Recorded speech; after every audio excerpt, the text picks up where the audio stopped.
Muddy Schottenheimer, eat a fucking dick. You're listening to the Pillaging Podcast, proud member of the Crow's Nest Podcast Network, companion podcast to PJ4F.com, the #1 podcast in Raider Nation. Tune in every week wherever podcasts are found. Call in and leave a message to be played on air at 408-909-PJFF. This episode's brought to you by One Nation Fanwear. Check them out at onenationfanwear.com. It's time to pillage another podcast. I'm your host, Kenny Stapler. Che, Bobby, it's time to crack open them tall boys. Oh, yeah, it's the chelas time. Chelas. Victory chelas taste better. Woo. They just taste better. We got the chelas flowing. They taste better. They sound better, too. What are we drinking tonight, boys? Oh, so today, I had to make sure we had something special. It's a celebration over here. So I went ahead and made a little quick stop by the Bevmo, and I got this Fremont Brewing Head Full of Dynamite Hazy IPA, and it looks beautiful. Look at that. Nice cloudy. You can't really tell. It always blends into the background, man. But it's very, very nice. It's got that nice, like, kind of almost like it almost looks like orange juice, man. But this bad boy, let's see, it's bringing in 6.8. So it's a nice little middle ground. Nothing too potent. Damn. Oh yeah, that's danky. That's real danky. Let's see. Let me see if it has the hops that they got in here. I don't think it shows it. It doesn't show it. This is nice, man. This has plenty of hops, plenty of that hoppy flavor. But it's still got a little bit of that citrus, some sweetness on the end, right? You got a little sweetness there. Definitely, man. A little bit of orange, a little bit of like a orange and maybe a little pineapple flavor to it. This is good, man. This is good. Head full of dynamite. Head nice. full of dynamite. And a cup full of flavor. Hey. Salud. All right, pillagers out there, crack them if you got them, unless you're listening to this on your way to work in the morning. Hey, crack one anyways. It's Victory Monday for y'all. That's right. Let's get right to it. Let's set the table. Tonight's show, we're going to have some quick hits for you. We're going to get that out of the way real quick. Excuse me. Then we're going to get Kane on the air. We're going to have Gent on the air. Then we're going to take a little break. We got a special guest after the break. I'm not going to tell you who him or her is. Hint, hint. But they have said yes, so they will be coming on the show tonight. Special member of Raider Nation. Not the first time on the show. First time on the studio show, however. Oh, yeah. I'm just throwing hints at you guys. And then after that, we're opening the phone lines. The whole back half of the show is going to be filled by you guys. That's right, our pillagers. We're going to go to our voicemails, and we're going to have some live calls again tonight. We're going to do that every time the Raiders get a victory. We're putting it on y'all because you guys carry us. Let's be real. You guys carry us all the way to the promised land. Raiders are at the top of the mountain, and they're only halfway there. Let's get it started, y'all. Quick hits. Let's go. Yeah. Quick hits. Broncos versus Patriots game postponed. More games rescheduled, and this is getting really hard to follow. As you guys noticed, there was some rescheduling this week, and I only say that to say this. Monday Night Football, you're going to get to see the Chargers. You're going to see the Broncos. Broncos play the Patriots. Chargers beat the Saints. I'm expecting a full AFC West collapse this week with the Raiders coming out on top. That's right. Your Las Vegas Raiders in sole possession of second place in the AFC West. That's right. Quick hits.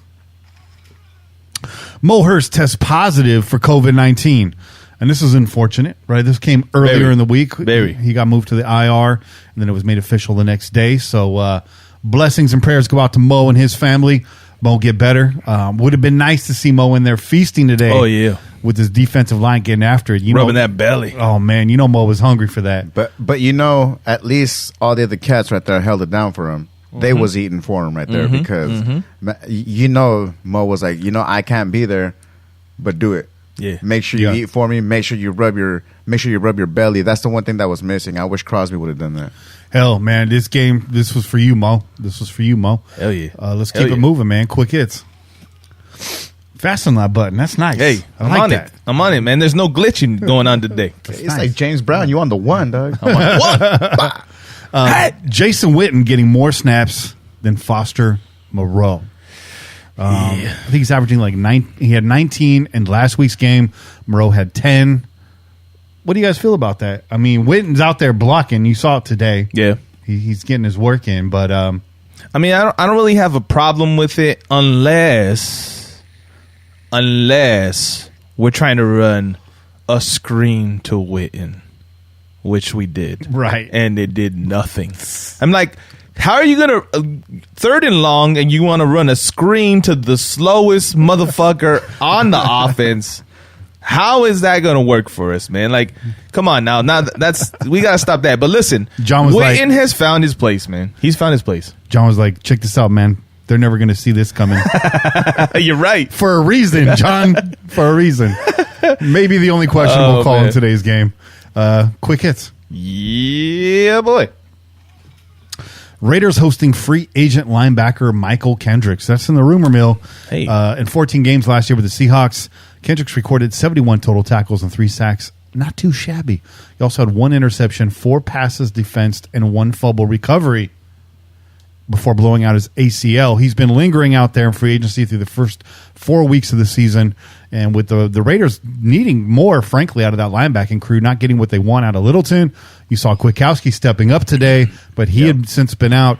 This visit, not a surprise. Michael Kendricks, are we buying or selling? It's the ACL, man. That's the biggest thing right there. And especially right now, with the way everybody's going down, do you really want to risk another person that could potentially go down just by themselves alone? And this isn't even without any practicing and all that. He already has that tendency for injuries, man. So it does bring up a lot of questions, though, man. But are we buying or selling? Are we buying or selling? I'm going to say this, man. I'm going to say I'm buying just because we know the depth that linebacking group isn't all that. But, you know, they're hosting him. That doesn't mean he's going to get signed, you know. But if he can help, if they see that he's back to, you know, full go, I say take a shot. Obviously, the price tag is what matters here. Okay, you're not going to pay this guy big bucks with injury history, right? Mm-hmm. So that's true. I'm buying, man. There hasn't been a lot of guys that have come through our building and left that did not pass the evaluation that we got burnt on. There's been a couple. There hasn't been a lot. Yep. So I'm buying, man. We need some competition in that linebacker room. We need some veteran presence in that linebacker room, and we need some plays on the field from that linebacking crew. So I like what we saw today, but it's a long season.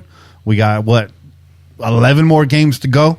So I'm down for a little injection of Michael Kendricks. Yeah. And that's your quick hit segment for today. Hey, man. Hit him one more time. Let me hit. I'll hit him with this one instead. Oh, okay. Yeah, you know. Get that transition. You got to get it in there somewhere, bro. Right. Really quick, let's get these out of the way. We appreciate you guys and the donations. Pete with the $5 donation super chat. Pete, Pillaging Pete says Hunter Renfro is my favorite middle-aged 23-year-old. Did you notice he was wearing Mine a too. substitute teacher bigote? He had that little mustache going, dude. Substitute teacher. Shout out to Emilio. Emilio! $5 super chat donation. Emilio says, Puro pinche Raiders. You're goddamn right. You're goddamn right, man. Hell yeah. That basically says it all. Sums it up. John Shreve, you guys know him as C. John Fish, a man with impeccable taste in beer. Oh, yes. Shout out to you, John Shreve, with the $20 donation. That's a lot of money, John. That's her dog, man. We thank That's you. Boy.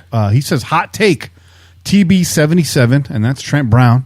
Not Tom Brady did not change his number. Says, hot take, TB77 and Gruden are sandbagging him for the Queefs games and the playoff run. If we're in it, hey, we're in it.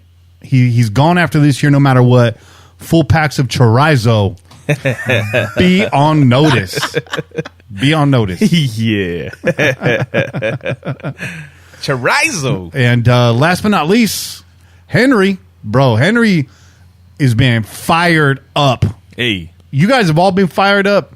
Henry shot out of a cannon. Cheers, brother. Since this afternoon. Henry, Salud, bro. also with the $20 donation. Thank you very much. In the super chat, he says, "Just win, baby. Let's go. Big time win." By the way, "Just win, baby," he spelled with 3 B's, maybe 3 Y's. Because I'm like, just win, baby. Baby. But you know what? That's okay. Baby. Baby. Yabba dabba doo, baby. Henry, man, we thank you very much. We love you. You're definitely a member of our family. Real quick, Carlos Claudio in the chat says, Bob Stradamus. That's right. Bob Hope, the man sitting to my left. Bob Hope, everyone. Bob Hope. Predicted this one, too.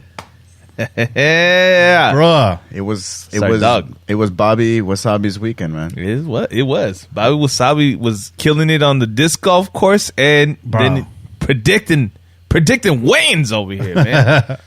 You got any bets to place? Call up your boy Bobby Hope. Dude, I'm telling you, dude, it's my weekend, dude.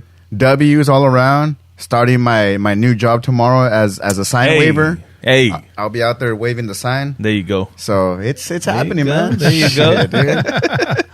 It's my week. Don't stab yourself in the neck with that big cardboard arrow, bro. Oh, dude, I'm gonna try to be working on that underhand toss, dude.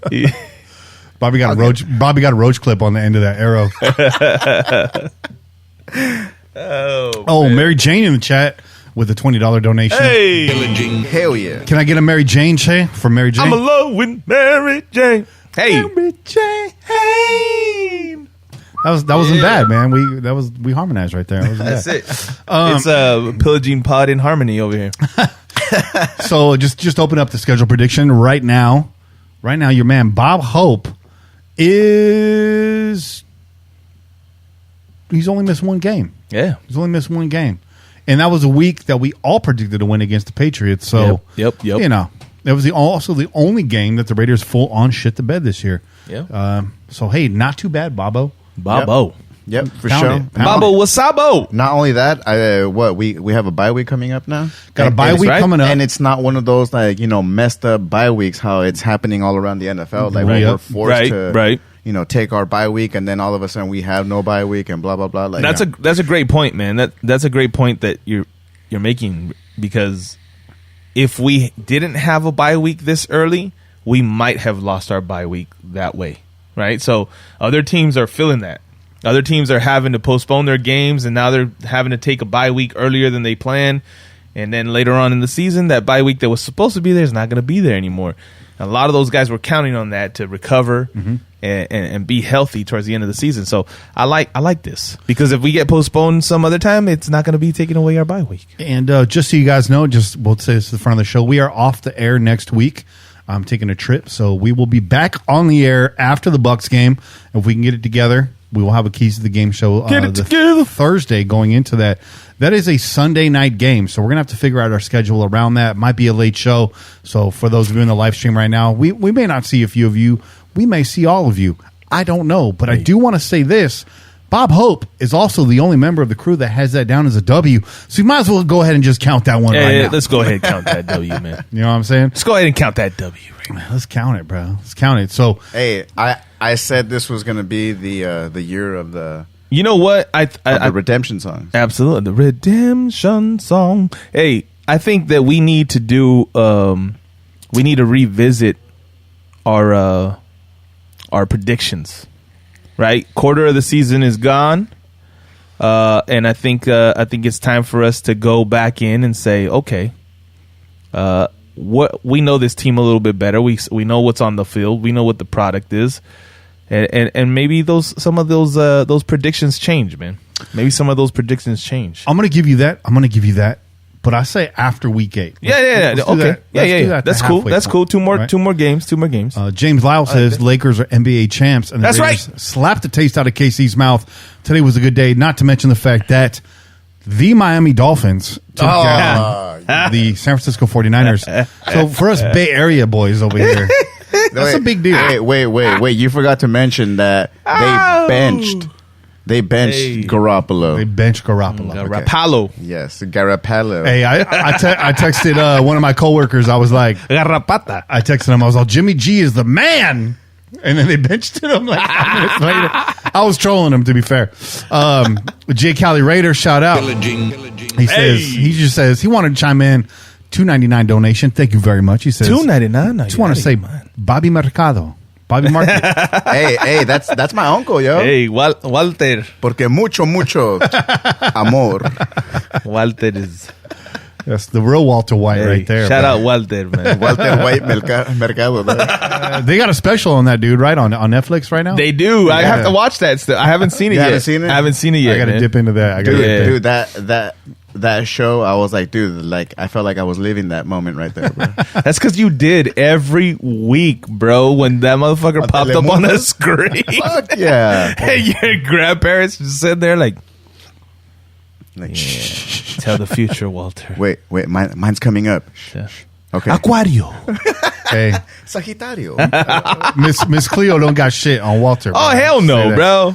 Let's take a short break right now. Shay, you can leave the cameras up if you want. I'm just going to get Kane on the horn here. Let's do it. And we'll be right back. In 2 and 2. Oh. Chill. Funky. This is that uncut.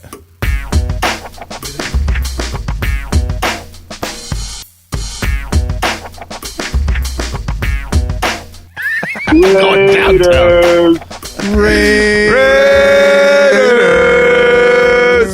Yeah. Damn, boy, we pulled that fucking shit off, man. We pulled it off. You pulled it goddamn off, right. baby. You Pulled goddamn it right. off. I got to say, that's the way you answer the phone. That's right the way you answer the phone right there. Yeah. It's the only way to answer the phone, dog. Bro, Kane, how's it going, brother? Oh, man, I'm pumped. I'm juiced. I'm ready, man. I'm ready to go play some more football. Shit. You know what? I'm ready to see Tampa Bay now. Shit, fuck the bye. Yeah. I want to see Tampa Bay. I want to keep this momentum going. That's you know what I'm saying. saying? That's what I'm saying. Everyone's talking about it's a great time for a bye. I'm like, hell no. Let's keep playing football. Let's play Monday night. Let's play tomorrow. Let's go. Shit, man. Let's go. I'm ready. Man, we couldn't. We pulled it out today. This was a total team effort. Total team effort. Mm-hmm. Yep. Couldn't play no better football as a team today than we did. I'm really proud of the team today. They went out there and held it together, man. It almost got away from them. You know what I'm saying? And the defense buckled down. And I knew if the defense will buckle down, just give us a chance. Just give the offense some chances to get back in this. And that's exactly what happened. And I couldn't be more happier.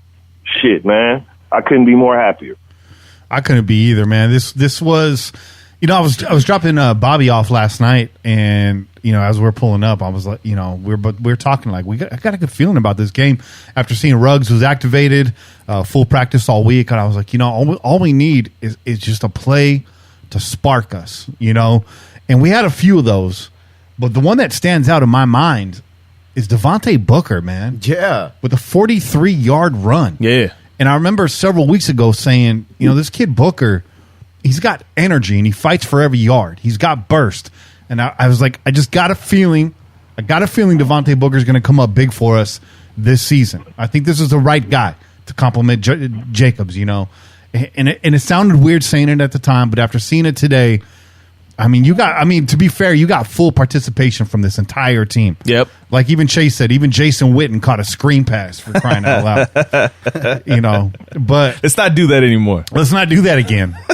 It's not. How about them D linemen we called up from the practice squad? There you man, go.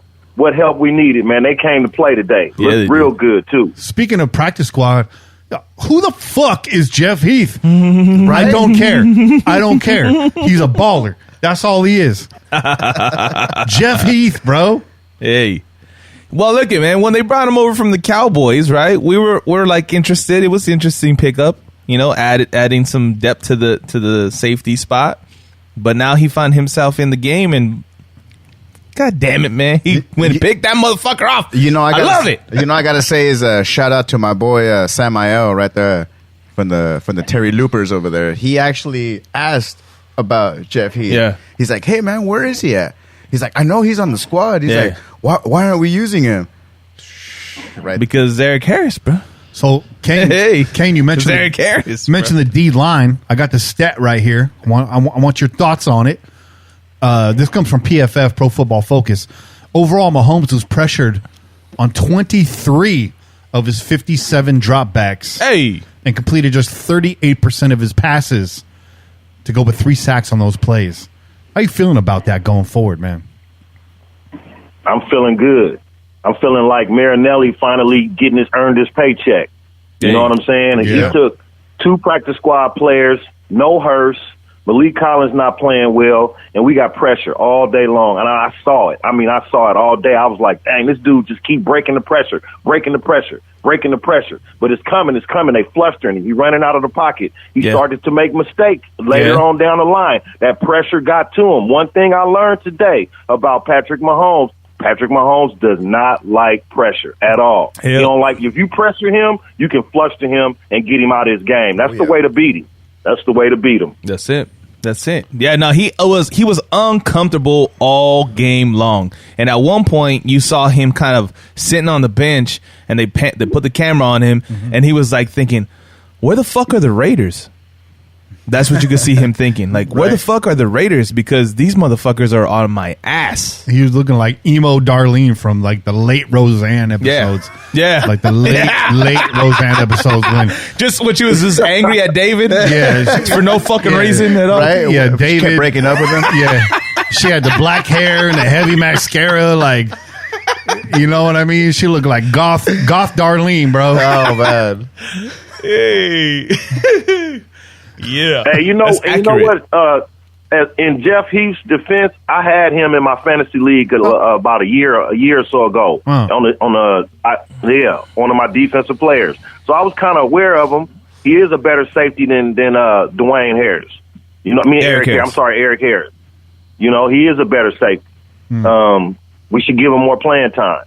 Yeah. Eric Harris is making mistakes, especially in the deep game. He letting balls get behind him. Players get behind him. He's not getting a beat on the ball either. You know what I'm saying? He playing the player, not the ball. And I saw that today too. Making too many mistakes. You know what I'm saying? So that was good to see Heath come in there and get a very, very important interception that sealed the deal for us, basically. You know what I'm saying? I was hoping Harris would sort it out after week 1, but his troubles continue. I mean, the story of Eric Harris this year is just bad angles. Yeah. Bad angles, man, all the time. His instinct is there, his twitch is there, but the angle is bad, just completely bad. So I think you're right. Someone needs to push Harris. You know, to be fair, 3 Raiders could have intercepted that ball today. There was white jerseys all around that ball, but it was Jeff Heath that came up with it. Jeff Heath, you get the accolades. Let's get back to this defensive line. Let's get back to this whole team. Because, Kane, let's get this out of the way, man. MVP player today. Hey! It's a hard one to pick, but you got to tell me who it is. Oh, man, that's a hard one to pick, man. Come on, King. Ooh, man, you know what? My MVP player today is Derek Carr. He finally got a win in Arrowhead Stadium, and you went out there and fashioned. And I even saw you on the sideline chopping it up with Gruden like, this is what we're going to do. Da-da-da-da-da. I was like, damn, there you go, man. That's the Derek Carr I want to see. I like that. You know what I'm saying? So, Derek Carr, you my MVP today, baby. You deserve it, too. Well deserved. Right. That's right, Derek. You the real MVP. That's it right there. I like that selection. You can argue that a lot of ways. I was going to go say Cleve Farrell because he was in on all those pressures. Hey. But you know what? The way that Kane framed it, you're right. 7 years of struggles in Arrowhead. Derek Carr, big part of that. Not for all of it. Well, yeah, all of it. Yeah. Mm-hmm. And finally gets his W today in Arrowhead. So shout out to you, Derek Carr. You've been playing lights out this year. And you kept it going. No deer in the headlights yet. We got like a quarter of deer in the headlights Derek Carr this year in the Saints game. Snapped out of it. Hasn't looked back since. And the chemistry with John is coming along. I know, when we were hard on Carr, we were saying we want to see some fiery attitude. We want to see arguments like we did with Gannon. But we're not seeing that. What we're seeing now is this synergy, a partnership between Derek and John. They mentioned it on the broadcast today. The way that Derek Carr is breaking down film now, he's starting to see defenses through the prism of John Gruden's offense, and it's all starting to click. He's having a blast out there with this scheme. You saw him go through his reads before checking down today. Checkdowns were not immediate. They haven't been immediate. And you saw some deep balls again this week, 2 of which connected, right? So shout out to Derek Carr. Absolutely. And just kind of circling back a bit, Mr. Want to get this right, Mr. McCabe, in the chat, he said Eric Harris had that touchdown pass breakup today. So, I'm sorry, that was Quinn the Eskimo. Eric Harris had that touchdown pass breakup today, and he did, bro. So we'll give him some props. Hey, also shout out to James Lyles, huh? James Lyles. He said, "How can you not donate after a win like that?" Raiders. James Lyles with $20 super chat donation. That's a lot of money, guys. We appreciate that, though. Hell yeah, we do. So with the MVP comes the Reggie Nelson Trash Can Player of the Week. That's it. That's what it's called. I know it's hard to do that. It's never not going to be called that. It's never not going to be called that. Right? I know it's hard to pick a trash can player in a victory like this, but there has to be one. And Kane, if you can't come up with one, I got one locked and loaded right now for you. So, hey. Ooh, man. Let it fly. Trash can play. I'm sorry, go ahead, what? No, go ahead. Let it fly, Kane. Hey, man.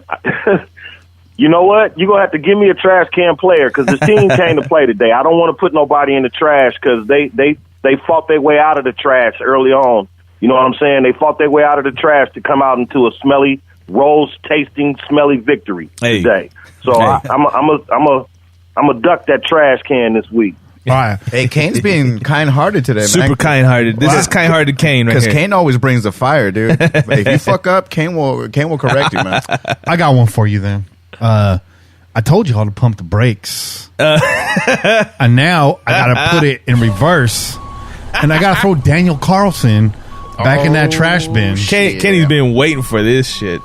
I was gonna do this last week. To be fair, but y'all are big pumped after week 2.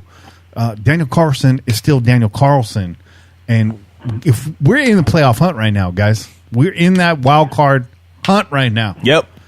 And we need a kicker that can kick, especially when this weather goes down a couple notches. Blah blah blah. Yep. This, that, and the third. Daniel Carlson, when the pressure, when the going gets tough, Daniel Carlson starts shanking footballs. So, shout out to Dan W. Hey, Danny Dub. He says $9.99 super chat donation. Thank you. Yeah. He says Carr can slang it though. He always has had that ability. That's we have all been frustrated with the ding and dong. Yeah, no, we've been saying that during our critiques of Derek Carr. Yep. All of us have said all of these things. He's got the physical skill set. He's got the mental skill set. It's just when that ball gets snapped, there's a mental block. This curtain that comes over his eyes. You could see it. It gets glazed over. Deer in the headlights look. And it's gone now. It's gone. Look, the criticisms that we had, even though there was a lot of people that were upset with our takes, I mean, they were real. They were real, yo. Like, we're not fucking just being haters for no reason. Like, this is our quarterback. Mm-hmm. This is our quarterback. He's the quarterback of our team. Of course, we want him to do well. We want him to succeed. But we could see DC has all the fucking tools. Like, there's no reason why he cannot be the guy that we're seeing right now. Mm-hmm. And last season, we weren't seeing that. And a lot of people, had their reasons and excuses, but we were done with giving excuses. Okay? We were done with giving excuses because at the end of the day, you got to put up or shut up. And that's why we're here. We're here saying Derek Carr is putting up. Like, that's all we wanted. Yeah. You see? Like, all we wanted is fucking to see this guy. So, like, somebody killing him. Somebody on Twitter had asked the Pillaging Pod whether we were going to start showing love to DC now. And I responded in, we've always had love. Hell yeah. Tough love. Because if you're fucking up, I'm going to tell you. If I'm fucking up, I expect my brothers to tell me and to put me in check and be like, dog, you're messing up. You got to pick up your own way right here. That's right. So there was never we hate him, this and that. Like, nah, dude, it's just like, we know you could do better. And that showed it. This is how you treat loved ones. So let me frame this for you, because last year when Derek Carr was filling up the stat sheet with all of these completion percentage numbers and all that, and you guys are like, he's playing the best season of his career, not converting in the red zone and not turning in W's will get you criticism here in Raider Nation, especially on this show. And the way I liken it is, let's say you're a salesperson, right? And you're out there and you're making contacts and people like you and you're filling up the Rolodex and you're networking, but you're not converting those into sales, then you ain't shit, because it's all about the bottom line. And I called him out because last year I think he had maybe 2 games where he passed for over 300 yards. Yep. In the NFL, you got to throw for over 300 yards if you want to be an elite quarterback. Today, 22 of 31, 347 yards. There you go. An 11.2 average, 3 touchdowns. There you go. 1 interception, 126.7 quarterback rating. Those are facts. Damn. Facts. Props due. You know what? Let me touch on that car situation real quick. I'm not gonna take back nothing I said about Derek Carr. I'm glad I talked shit about Derek Carr, and I hope I hope somehow all that shit talking got back to him, and I hope it lit a fire under him. And I wouldn't do it any differently. I wouldn't take it back. As a matter of fact, I think it gave him some fire. You know what I'm saying? That coupled with all the little off-season moves, bringing in Mariota, he had to question his own self at some point. Look in the mirror and say, "Okay, I can do better." You know what I'm saying? That's right. And this position comes with criticism. You are the face of the franchise. That's right. Any quarterback on any team, that's the most important position on the team. So we're not winning games, the losses are going to fall on you and the head coach. And that's just how it goes. Whether you highest completion percentage or you playing like you A+ between the 20s, if you can't get it done in the red zone, you can't get it done in the victory column, you're going to be criticized. Period. And I'm not going to take that back. You know what I'm saying? Hell no. So props out to Derek Carr. He's playing a very good season this year, and I hope he keep it up. And I hope we see you in the playoffs and maybe in the Super Bowl. But I wouldn't go back and take none of that shit back for nothing in the world. And I'm not going to apologize for it either. And to piggyback on that, this is not unique to Raider Nation. I'm going to use an example. Dak Prescott, unfortunately injured today. And this has nothing to do with that. But Dak Prescott, on paper, is a good quarterback. He got that contract. But talk to any Cowboys fan about how they feel about Dak Prescott, and you're going to hear a lot of similar things to the things that we were saying about Derek Carr. Because if it's not converting into W's, if you're not Nestle when it's crunch time. Hey. You know what I'm saying? Did you get that off of off of one of those paletas, bro? I'm just saying, bro.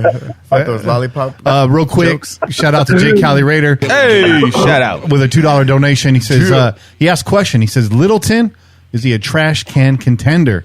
I'm going to put that out to Kane. Is Corey Littleton a trash can contender this week or last week? I will say this real quick before Kane answers. We went hard on Littleton on the last episode. Yeah. So I'm going to say yes, he's in the wings right there. He was giving it up today. But Kane, is Littleton maybe a trash can contender this week? You know what? I'm going to say no. But for the simple fact that the D-line, for the linebackers to play good, you got to have a good front four. And our front four hasn't been playing well this year. So the linebackers have been struggling. So, we got what we got today. The defensive line was getting pressure. The linebackers made plays. And that's what you see when you got a good front four. So I'm not going to say Littleton is a product of a trash can player today. He's just a product of what was going on the field. You know what I'm saying? No front four. The linebackers struggle. That's just how it goes. That's football. Yeah, That's true, man. Those are facts. There you go. So I'll give you some more facts right now. Hey. I already told you, Derek Carr, 11.2 average. That's higher than it's been in a while. A 126.7 rating. Your boy, Patrick Mahomes, 7.9 average, 83.5 rating. Fact. That's a fact.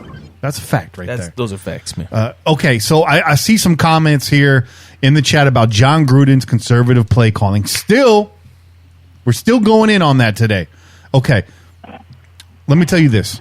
I've already talked about this. John Gruden's style, and I don't know what the fuck you guys were thinking when John Gruden was coming back and you were thinking, oh, it's going to be Sean McVay 2.0. And y'all never watched John Gruden football before? Not a damn thing has changed. Nope. It's death by 1,000 paper cuts. John Gruden wants to hit you in the mouth and not give you the ball. Yeah. That's what John wants to do. Yep. John had to be seething last week with those fumbles. Yeah. Seething. Absolutely. Right? That's what happens. But look at this. We win the game today. Win the time of possession battle by over 10 minutes. Yep. We had 2 drives in the second half. One was over 8 minutes. One was over 5 minutes. That's a total of 13 minutes off the clock. 2 drives absorbing an entire quarter of football. And you're mad at that? This team has been putting up 30 points nearly every single week, and you're mad at conservative play calling? Hey. If it's not the play calling fault, if the players are not executing. There you go. The play calls, you guys know how much film John Gruden watches. You know the meticulous nature with which he approaches this game. John Gruden is not pussyfooting around the field. He has intention with everything that he does. You wanted him back here. You were excited to see him walk through that door. And now you're going to shit on the man because the players can't get it done on the field? Hey. And now they are, and you're still cracking down on him? The fuck is wrong with you? Hey, you know what? These are the same people. These are the same people that were fluffing Derek Carr when he couldn't get it done in the red zone, but he had a 90% completion percentage, checking the ball down. That's a good best season of his career. We won 6 games, bro. Football is played on a field, not on a spreadsheet. That's right. Yep. Watch the games and get back to me. There you go. There you go. Facts. There you go. Hey, but listen, man. This conservative talk, right? We all know what Gruden wants to do. He wants to eat up the clock. He doesn't want the other offense on the field. He's going to take his shots when they're there, when he thinks he could set them up properly, right? But overall, he's just going to fucking beat you down. He wants that old school grimy style of fucking football, putting man boob on motherfuckers and running over motherfuckers, okay? That's the kind of game that Gruden loves. He loves to see that shit. That motherfucker gets off on that shit, man. You see him salivating on the sidelines when he sees his fucking running back running over fucking tacklers and his offensive linemen down the field just crushing people left and right. He loves that shit. I love that shit. Yep. You should love that shit too. Yep. But let me tell you something. Conservative, he was not, because 4th down came up, and what did he say? Go ahead, Derek Carr, get that fucking first down. 3rd and 1, okay, bombs it down the field. There you go. Made it for that. Derek Carr had touchdowns of 59 and 72 yards. That is not conservative. Get the entire fuck out of here with that. Yep. All right, here's the thing, too. Last year, we saw the cut-ups. We saw the tape. We saw wide receivers running free 30 yards downfield, 25 yards downfield. If your players aren't taking the shots that you're dialing up, it's not your fault. Now it's starting to come to fruition. And it's coming together, and you're seeing the shots are there. On the Ruggs touchdown catch, he's the only wide receiver past the 5-yard line, 5 yards beyond the line of scrimmage. We're in a jumbo set right there. Last year, that ball goes to Josh Jacobs in the backfield. That's right. For a 3-yard loss. That's right. This year, it's a 72-yard touchdown catch. There you go. Same thing with the Nelson Aguilar touchdown, bro. Yeah. Same thing with that one, bro. Some of y'all, I mean, maybe I have those confused, but some of y'all aren't watching the games. I'm convinced of it. I'm convinced. Some of y'all are playing Madden and then getting on Facebook afterwards and being like, "What? John Gruden and Burn. Oh, but look at Derek Carr's stat line. I know what happened." You don't know shit, man. You don't watch the games. You know what the issue is? You know what I think people were seeing is people were seeing sitting on leads and not trying to keep the foot on the gas type, in defense of people. Because I was one of those people I was getting kind of fed up with Gruden a little bit, not so much conservative, just as a whole. Just like I hadn't seen. We was 2-2, and I know it sounded like fans jump off the ledge when we 2-2. Why y'all complaining? Well, I kind of hadn't really seen too much of an improvement in this team until today. I mean, it all goes into injuries. We was out. We didn't have Ruggs. We didn't have Brown. Edwards is injured. We got players out, falling, dropping like dimes. So you can't run your offense like you want to when you don't have the players to make it go. You know what I'm saying? So it looked conservative, but he was doing basically what he had on the field, what players, what bodies he had. And it may have looked conservative in that way, but in the aspect of going out and doing more, the players on the field, 4th and 1, we go for it. The long ball, we hit it. You know what I'm saying? Yep. We take the shot at Waller in the end zone, a nice tight rope throw in the end zone.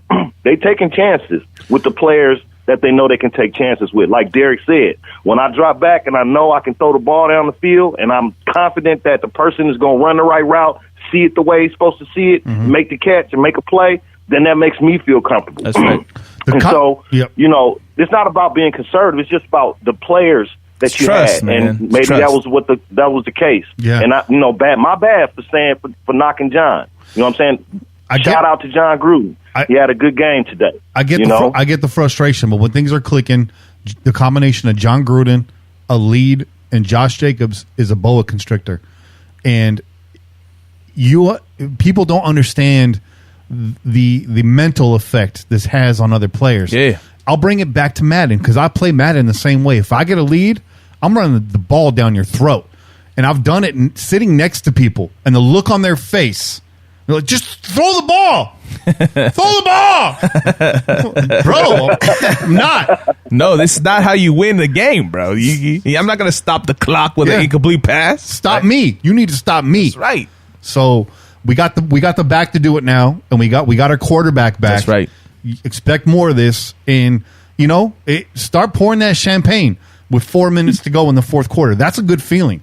We coasted out that game today, and it was nice. That was real nice. It was real nice. It felt so good to be at the end of a game knowing you're going to win, not having to sit on the seat and hold the couch pillows, with your hands like, damn, sweat and shit. Like, are we gonna let this up? We're going to let this up, It's like, shit, we got this in the bag today, baby. I can just move around. I ain't got to, you know what I'm saying? Yep. It felt good, man. It felt good. It sure did. Real quick, too, because I was like, man, I miss walking back to the car. Yeah. On a victory, going back to the parking lot at the Coliseum, and I saw something today. Now I couldn't get the details of it because Las Vegas Review Journal has gone to a paywall, and it's not cheap. And for me, it's not cheap.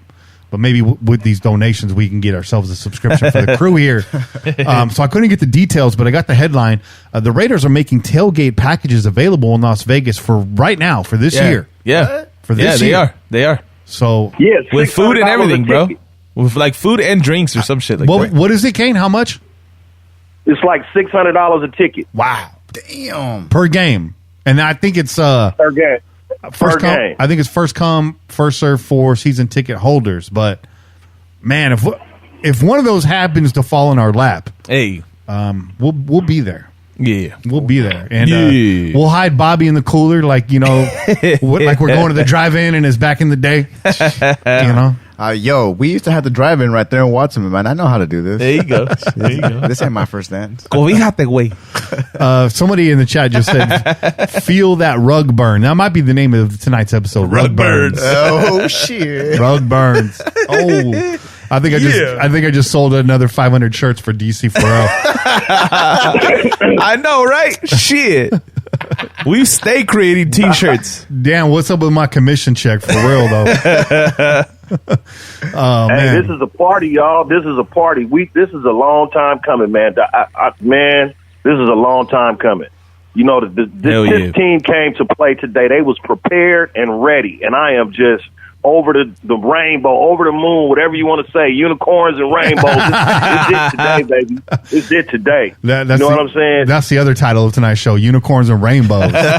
Hey, you in the chat, in the group chat that we had, Kane, what kind of game did you call this? You said this is the what kind of game? You called this something. This is a statement game. Yeah, that's right. You also said it was the catapult game, right? We needed some momentum. Oh yeah, absolutely, right? Absolutely. This is the game that will catapult us to the play. This is going to carry us through the season. This game right here told us we beat the Super Bowl champs. We shut the MVP down, and we won the game. We went all the way back east, played at 10 o'clock. I mean, we did a hell of shit that we have not done in years. Yep. Not just winning Arrowhead, but we won a 10 o'clock game back east. That's you know what I'm saying? So this is going to carry us through the season, definitely, without a doubt. That's why I'm glad we got a bye, but I wish we didn't because I want to see this momentum carried into next week. I would like to see us go play a game next week and see how we fare against Tom Brady and the Bucs defense. But, we'll take the bye, get everybody healthy, and get everybody back and ready. Hopefully we get Edwards back, we get Arnett back, and we go to Tampa Bay. We actually, Tampa Bay comes to us. We play Tampa Bay, and with a full squad, with a full 100% healthy squad, we get to see Tom Brady and the Bucks and keep this momentum going. I think I had that game as a loss, but I heard Chase saying we should revisit looking at what our predictions were. Yeah. And I guess week 8 we can wait, but I think I'm ready to change some of my predictions too. So, there's only one thing I can think of right now as Tampa Bay's going to come into Las Vegas out there. Thunderdome, bitch. Thunderdome, bitch. Only a select few will understand that. And this is a Sunday night game, right? Another primetime game in our house. The last time that happened, we had the Saints. You saw how that went. Even against the Bills, who's a tough squad, I thought we were going to really shit the bed, especially coming off of that Patriots game. Playing at home, we put together a pretty decent game. We're in that game. We said it last episode. We beat ourselves in that game. So I like the way the Raiders are playing in the Thunderdome right now. I would like to change my prediction on that game too. Maybe I'm just feeling myself, but Tom Brady didn't look so hot last game, and the Raiders, they're playing with house money right now. So, that's a little gambling reference for you guys that don't get that. Shout out. Kane, man, enjoy Victory Monday tomorrow. Enjoy that shit. Enjoy these victory 2 weeks, baby. Bruh, this next 2 weeks, enjoy it. You know what I'm saying? And get ready for Tampa Bay. Because we ready. Shit, we look good today, man. Hell yeah, man. Let's go, man. So, looking at tomorrow's games, you got the Chargers versus the Saints, and you got the Broncos versus the Patriots. Are we looking at a complete AFC West shutdown this week? Hey, I hope so, man. I hope so. Man, yeah, me too. Me too. We need to pick up some strokes on the card. Real quick, what's up with the Titans, man? The Titans fucking the league up, man, with all these COVID test positives. You know what I'm saying? Like, the trifling ass Titans, man. You know what I'm saying? Got the Tuesday games. Kane ain't never lied, bro. Saturday, man. Yeah, now we got Tuesday night football. Yeah. Tuesday. Dun, dun, dun. Yeah, Tuesday night football. That's going to be strange, but hey, I don't know. Maybe I don't know, man. The Titans, get your house together. get that shit together over there.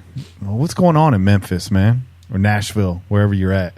I have to ask Murph, man, because Murph lives out there. And Murph got to whip those mother scooters in shape or some shit, What the dude. fuck's wrong with y'all out there? And I know... gonna ruin it for everybody. What's his dude on that show? Not to throw shade or anything, but Swag Jeff. Yeah, you're a Titans fan, dog, on the real.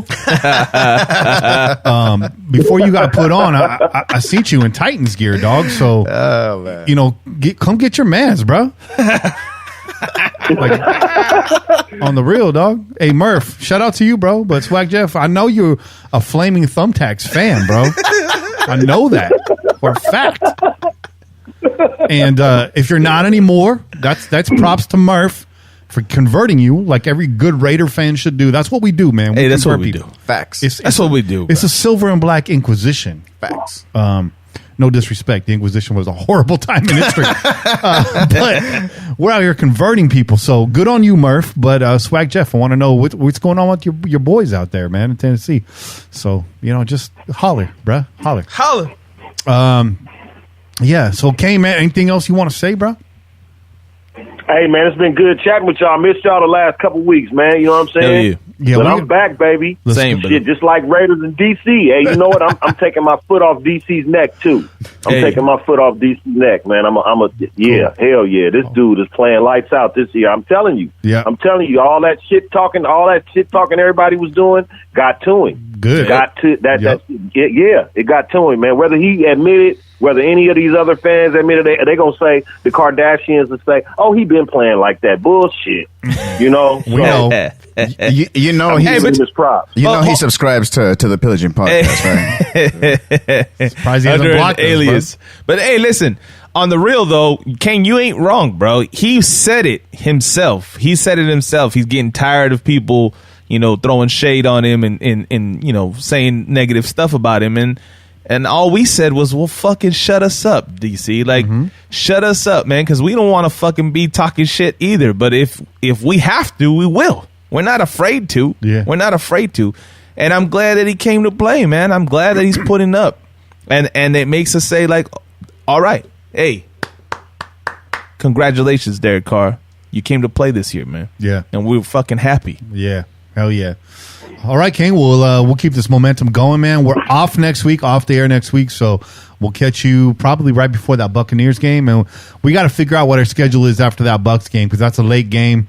We'd like to get on right after the show, but maybe that show moves to a Monday night. We'll talk as a team here, and you pillagers, let us know. Email us, tweet at us, DM us, whatever you got to do. Let us know. Do you want that late night Sunday night show, or can you hold on for a Monday night show? Just let us know. Because we all work on Monday morning, so that's true. You know what I mean? I'm pushing for Monday night myself. That's what I'm pushing for. But Kay, man, yeah, it was great talking to you. You're in peak form right now, and we're looking forward to carrying that energy over the next few weeks and keep this silver and black train rolling, man. Raiders! Yeah. I'll talk to y'all in a couple weeks, baby. It's good to talk to y'all. Peace out. Peace out, brother. Peace. Hey, we're not going to waste no time. We take a short break right here. I'm going to get Jen on the line, and after that, we'll go to break. But hang in there. We got Jet coming up, and y'all know, embedded deep in enemy territory, he's going to be holding his chin high, pushing his chest out. He always does. I know that guy. We'll be right back, y'all.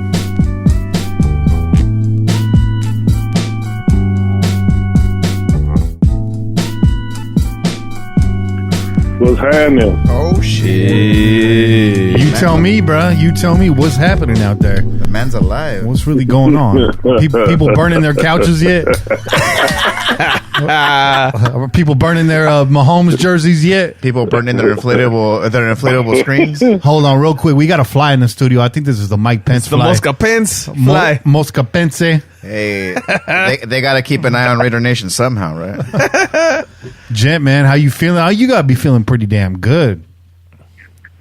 Oh, hell yeah. Hell yeah. Gent's been standing on his porch since 4 o'clock this afternoon, just shouting at everybody that walks by. Yeah, my wife would get mad at me for that shit. It was necessary. I told you I had some new neighbors moving in across the street. This was perfect timing for me to let them know. You know, there wasn't after every Chiefs win, these fools be shooting off fireworks and gunshots. It was awful quiet in the city after the game was over today. Everyone doing their grocery shopping, just trying to get on with their damn lives and shit. It's like that. What was that DirecTV commercial where they throw the brick through the window? The welcome to the neighborhood. It's like the opposite right now. Like gents leaving little Raider footballs and mailboxes and just dropping little subtle hints everywhere. That's gonna feel good, man. Now I know Gent. Everyone's asking, Gent flying the flags on the van, this and that. Gent flies these colors every day. That's right. Yep. Ain't a damn thing changed. Not a goddamn thing. Hey, man. This morning was hella funny. I got hella geared up, all my Raider gear on, chains, the whole nine, right? Hella early in the morning, like 8 o'clock in the morning.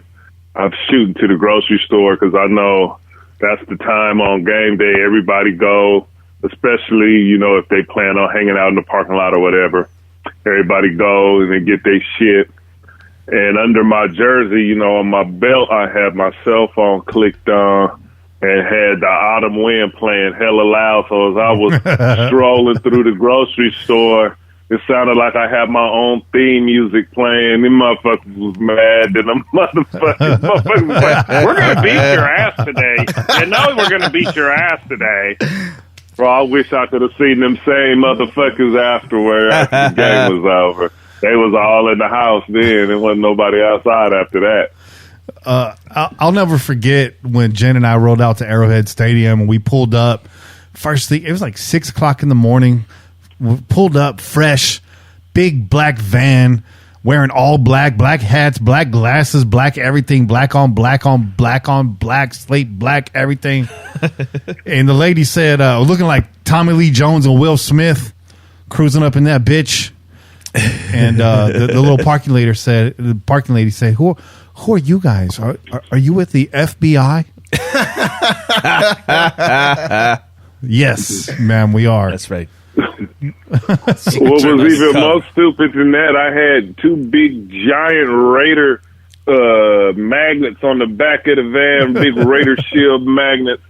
And she talking about you with the FBI. Yeah, and then she craned. No, bitch, we with the team. she craned her neck back and finally saw that big Raider shield on the back of the van, and she said, "Oh, I know who you guys are." Goddamn right. Is it that time of the year again? Oh, yeah. Well, you know what, lady? Yes, it is. It is that time. It's that time. It's that time again where the Raiders finally get to reassert our dominance in Arrowhead Stadium. So, What was the biggest takeaway from the game tonight or this afternoon for you, Jen? You was breaking up real bad. I didn't understand you. Say it again. Oh, I said, what was your biggest takeaway from the game today? Like, what? Just shout it out there. What are some of the things that stuck out for you in today's game? What made you jump off the couch? I don't even think you sat down on the couch, but still. No, I didn't do too much sitting down. What I saw was the fact that even with, I just can't wait for our team to get 100% healthy. Man, because if we could knock the Chiefs off, bro, playing it, our team being like at 80%, imagine what we could do. Bro, I can't wait for coming close to this. If we get healthy right before the playoffs, bro, we going to be dangerous. Mm. Yeah, that's facts. Those are facts, bro. I can't wait till Brian Edwards gets back in here, man, because, again, I've been touting this guy. Man! Well, yeah, Brian Edwards. Oh, bro. I think in the long run, everybody on the Rugg hype, and I ain't hating on Rugg at all, but I believe Brian Edwards is going to turn out to have a better career than Ruggs in the end, bro. Watch. Hey. That's just my opinion. I've been happy to eat crow on Ruggs, as I was saying, in college, a lot of his yardage came after catch, getting them crossing routes, getting them short passes.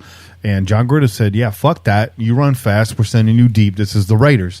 And we've seen that, and it's working. And Ruggs has stepped up to that new assignment, and he's doing just fine. So, but yeah, once Brian Edwards gets back in here and that confidence with Derek Carr and this wide receiver group that we see gelling, and it's all starting to bubble right now, it's going to be lights out. I mean, somebody earlier said, everyone mad the Raiders giving up 30 points a game, but everybody in the league is giving up 30 points a game. And that's true. We got some high scoring games so far this year.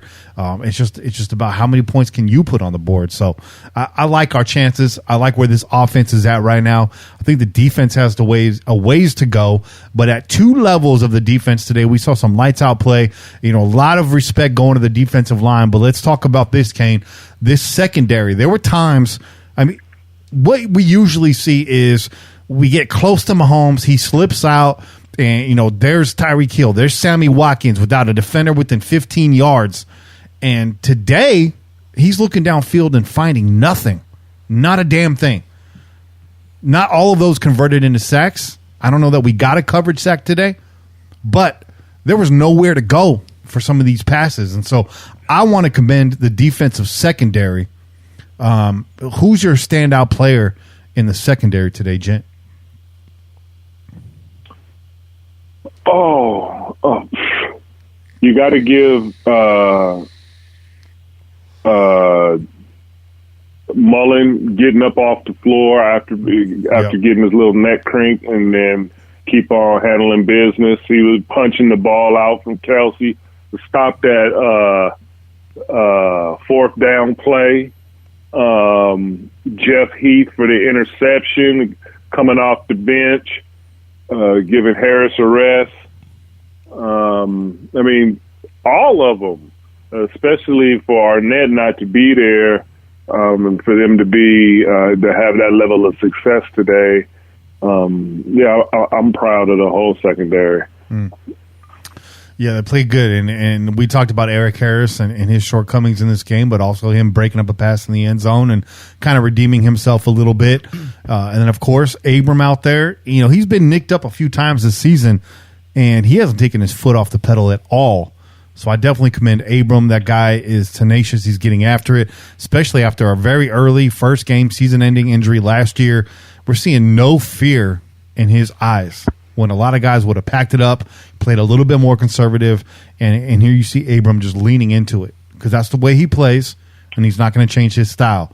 So how do you feel about that? I know some people want Abram to be more of a ball hawk, to be a little bit more conscious, use his hands some more. I just want him to slow down a little bit, just a little bit, bro. You don't have to be running with your hair on fire the whole time. Let the hit come to you. You know what I mean? There's been a lot of times they had to take, for example, today they had to take Abram off of Kelsey and have Corey Littleton stay on him because Abram was he's over. You know, his pursuit. Sometimes he over pursue and he be getting caught on a juke move, serious like, and the motherfuckers be wide open. So if he would just slow down just a little bit, and I don't think he would be over pursuing in coverage, and it would be better. Mm-hmm. Yeah, I can see that. That's it's a good criticism there. What I got a question for Jen. Jen, how do you feel about them using Key as a spy today? You guys catch that? We did. Key being used as a spy. Falling back into like the middle linebacker position and then just kind of watching Mahomes. How'd you feel about that, man? Yeah, I saw that. It worked. So as long as it works, right? I mean, it worked. It was a little unconventional because you would figure with the talent like he, you would be sending him towards Mahomes, right, not spying him. But have you ever seen that movie Apocalypto? Mm-hmm. There's a dude on there, the main character. Yeah, in Jaguar the very Paul, beginning bro. of the show. Jaguar Paul. Yeah, right. Jaguar Paul, right.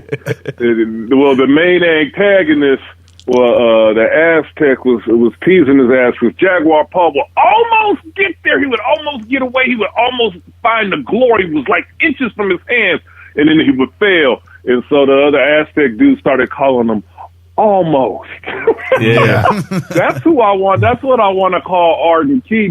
He's almost. Yeah. He's almost there. Like, almost. And he ain't there.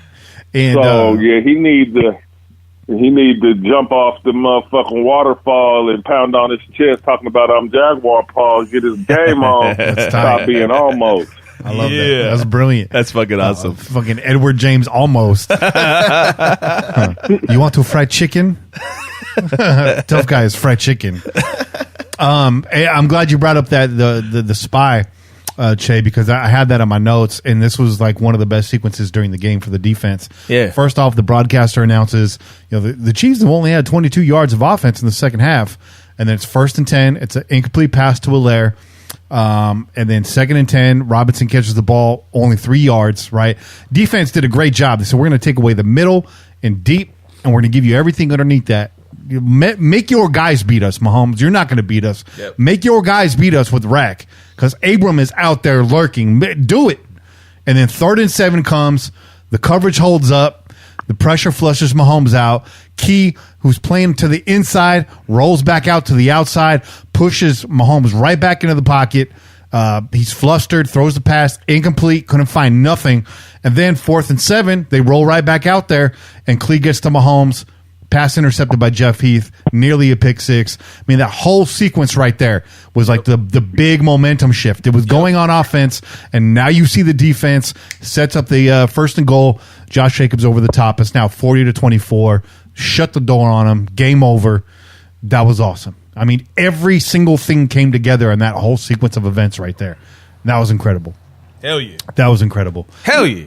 And props to Klee as well, man. Yeah, man. Dude, everyone doubting why we chose him. Oh, it's too early, this and that. He shouldn't be a number 4 and blah, blah, blah. Dude, he proved it today. Klee looks fast this year. Bro, and manhandling motherfuckers too, man. How many times did we see him just shoving the fucking left tackle all the way up in the fucking Mahomes' lap, man? Like he was there multiple times. He was within inches. Well, that's why Kermit Mahomes was never able to do what he normally does, right. because he was getting so shaken up. If it was coming up the gut, had to move, and then who was right there? The Mad Condor, bro. That's it. Right there, spreading those wings and just grabbing that motherfucking frog. Little salt and pepper. Little salt and pepper for you guys. Salt, pepper. Salt. Push it.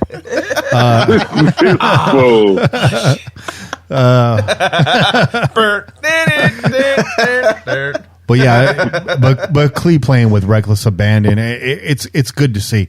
Shout out to Kevin Lurker, who's not lurking anymore because he's just donated $20 in the super chat. He says, Salud. He says, talk about Hurst replacement today and drink up, gentlemen. So let's talk about Mo Hurst replacement today. Oh, don't mind if we do. Let's do it. Jay, let him know. Don't mind if we drink it up, is what I'm saying. Because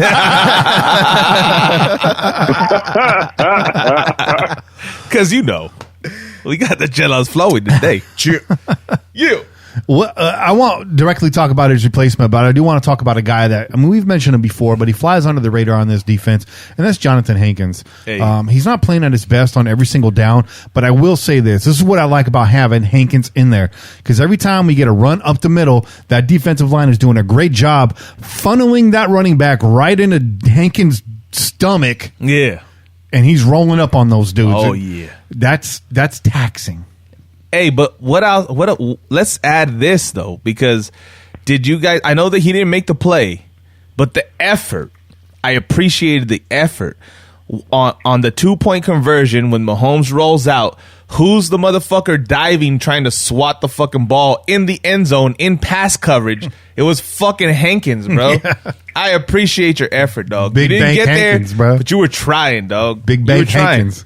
Big Bang Hank. Shout out to the Sugar Hill gang. But let's talk moving forward. We got a bye week. This team's going to get a little bit more healthy, a little bit of rest. As Kane said on the last call, hey, we don't want the bye week. Let's keep rolling. I agree with that. But this team does have some things they need to shore up. And I'm talking about the defense. So, Gent, what does this defense need to do moving forward to shore up some of the problems that they have? Is it personnel? Does Michael Kendricks need to get in here? Or is it scheme? Is it execution? What is it specifically you want to see this defense do to tighten up and put on a show like we did in the second half? What needs to happen? Bro, they need to go get them a hot water bottle, some vinegar, and some water. Bro, Some you're right. Vaporub. Tighten up. You got to tighten that shit up, bro.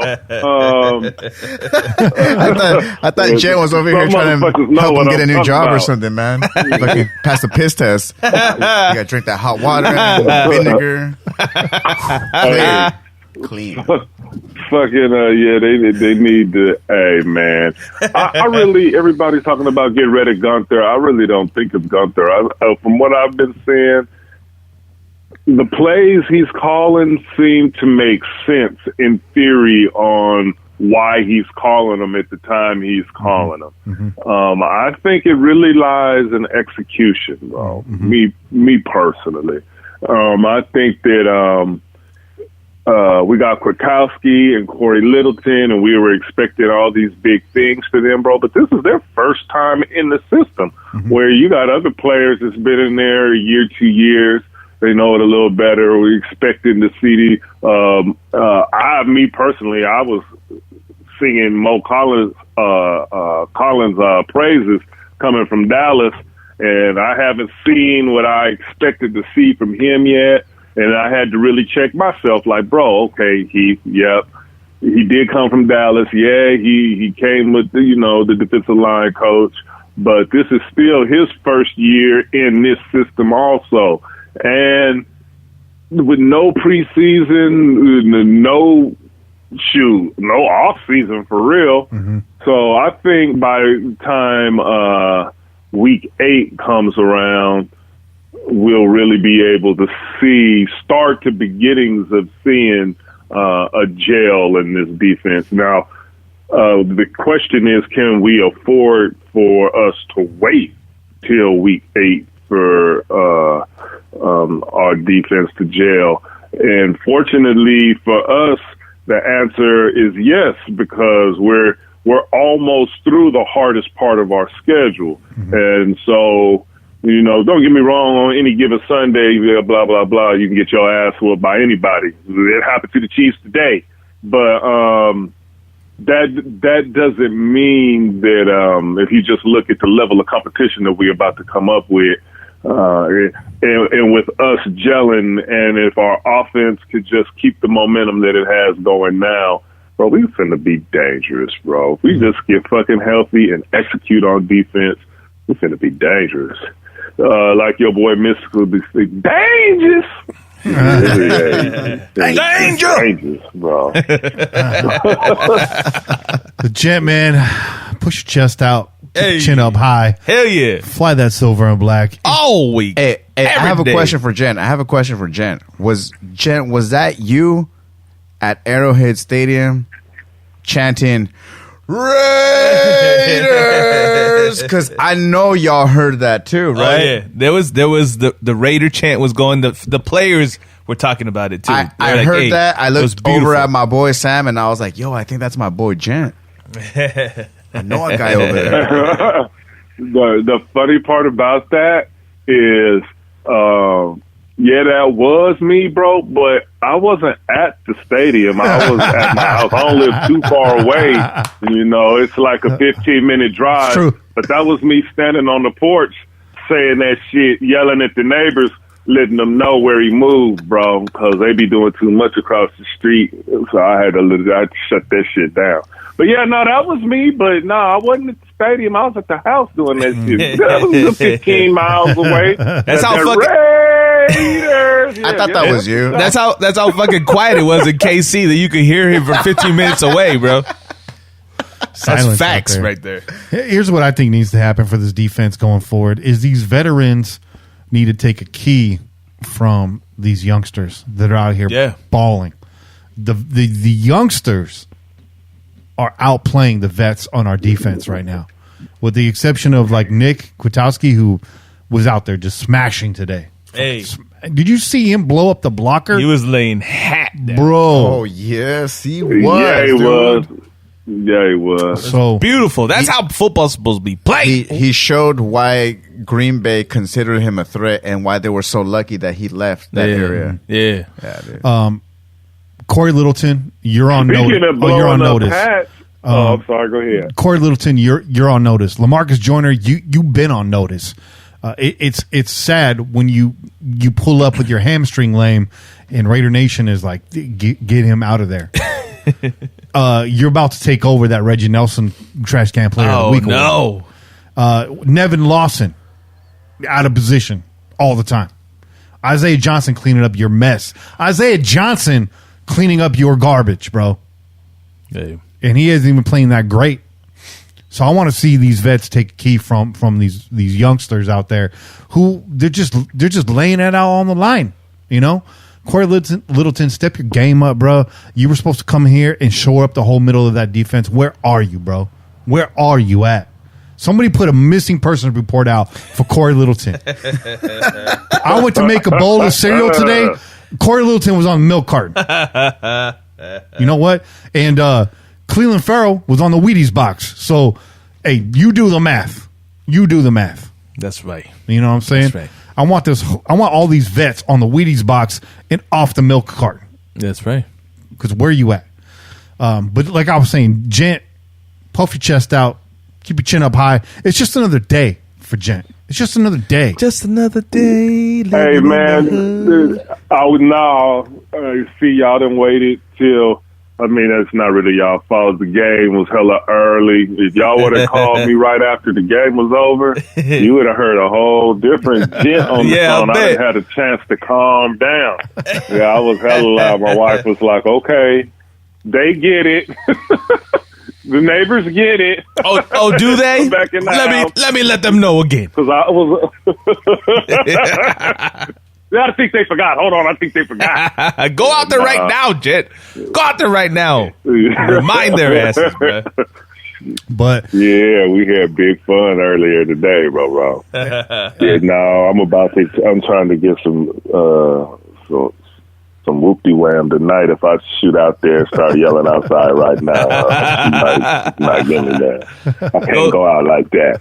Hey, go shoot off some fucking You're bottle so rockets, fucking bro. embarrassing. Why are you doing this? I'll be like, bitch, you knew who you married when you married.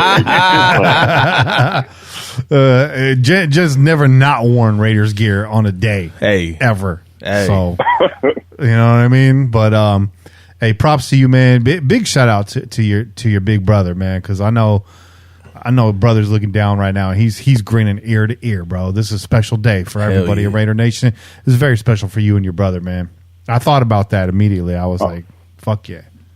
Hell yeah, that was awesome. Actually, I saved some of his ashes in a little small urn, and so I pulled him out of the cabinet, china cabinet, and set him down next to the family while we was watching the game. So between him and Al Davis, we was getting good vibes, bro. We got that ass. Yeah, That's right. Yeah.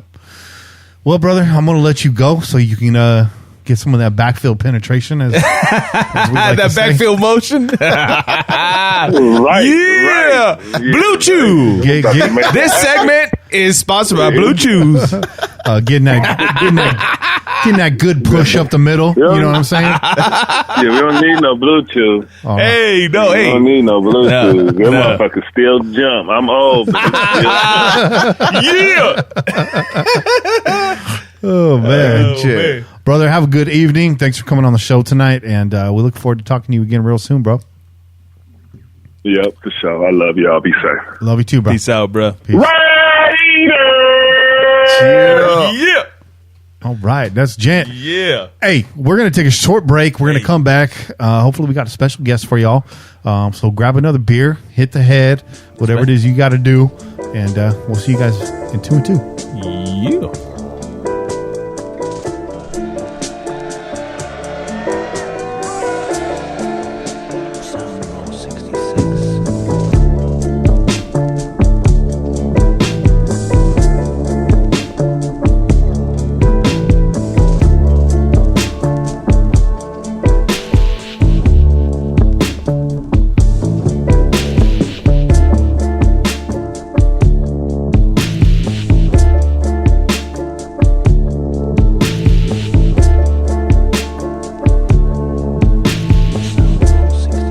And we're back, and we got a special guest for y'all tonight.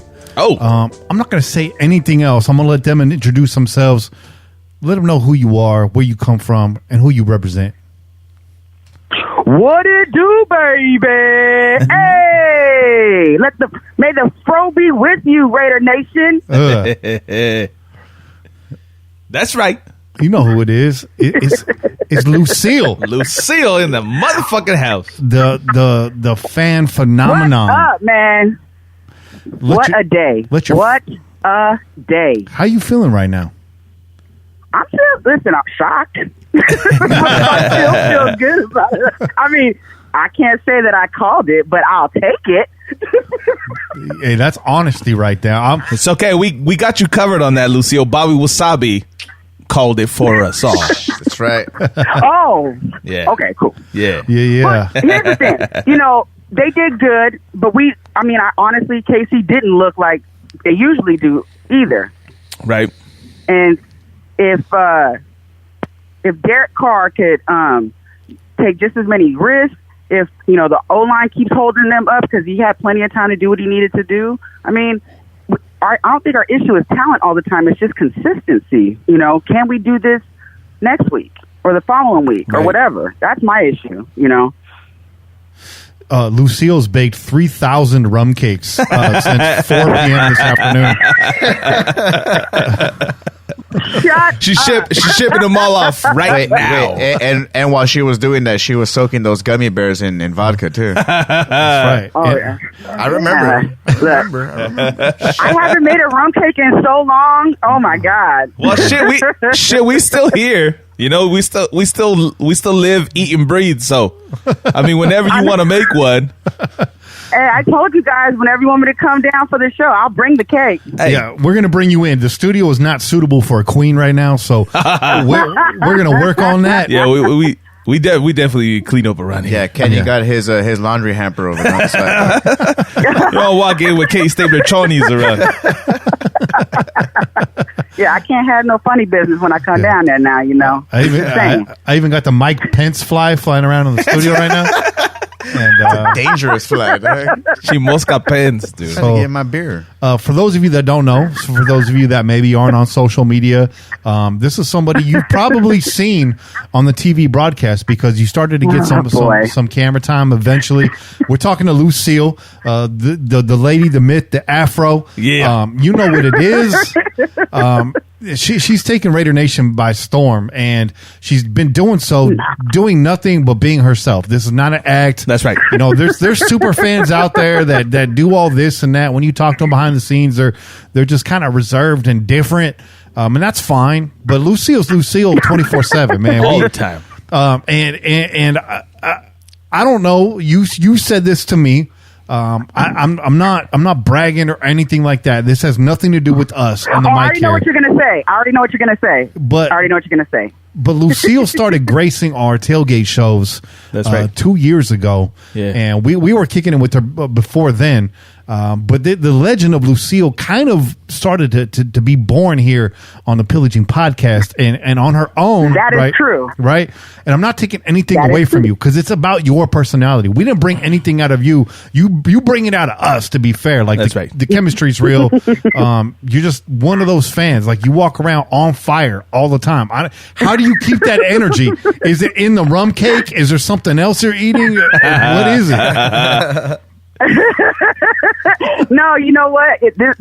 I 100% stand by that statement. I always say, you know, Lucille started on Pillaging Pod. We just didn't have the afro yet. That's the only thing that changed because everything that everybody's talking about, you know, like, oh, you this, you that. I was doing that with y'all on the pregame shows. That's right. Yeah, and I had wigs. Remember, I had a different wig every week. But it wasn't until the afro and the real Lucille came about. Then, you know, that's a whole nother beast. But I believe that, you know, the path to the legend of Lucille started with the Pillaging Podcast. Hey. And I will stand by that. Respect. We saw the talent. You know, Lucille is not a character. It is the embodiment of all things Raider inside Gabby. There you go. That's right. AKA, and if you want to make rum cake at home, make sure you purchase the So Petty Crocker cookbook available now. Oh, you know what, man? Let me tell you, I miss So Petty Crocker. I'm not gonna lie. And Commando Apple, I done had some good ones. I had some good runs. Hell yeah. But now, you know, I'm attached to Lucille now, so. Hey. Ain't nothing wrong with that. We've seen Max Crosby shout you out. Yeah, that's right. The chat's on fire right now. We got several people in the chat saying they're wearing their Lucille t-shirt right now. If you want to get one of those are on DC4LCustomTees.com. Is that right? No, that's on LucilleStuff.com. Ooh, there you go. There you go. Plug. Lucille Stuff. Say it again. .com. Say it again. Lucille, LucilleStuff. STUFF.com. There you go. All right. There you go. All right. Yeah, and I'm actually selling the breast cancer shirts right now, and I'm donating 100% of the profit to nice. That's awesome. The HERS Breast Cancer Organization, which is local up here in the Bay Area. So that's what I'm pushing right now. I'm only got 50 shirts.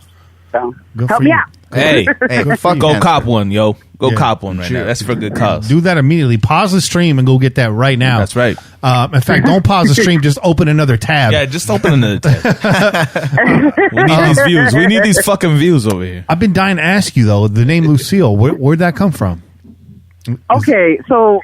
Is that a Jimi Hendrix thing? thing? Is, okay, so I remember it was like a day or two after the game, and I was on Unfiltered Truth with the Phils, and somebody made a comment about, they're like, "Oh, I love your hair; it's so nice." And I was like, and I pulled it. I was like, "Man, it's a wig. Like, this ain't for real. Like, this ain't real."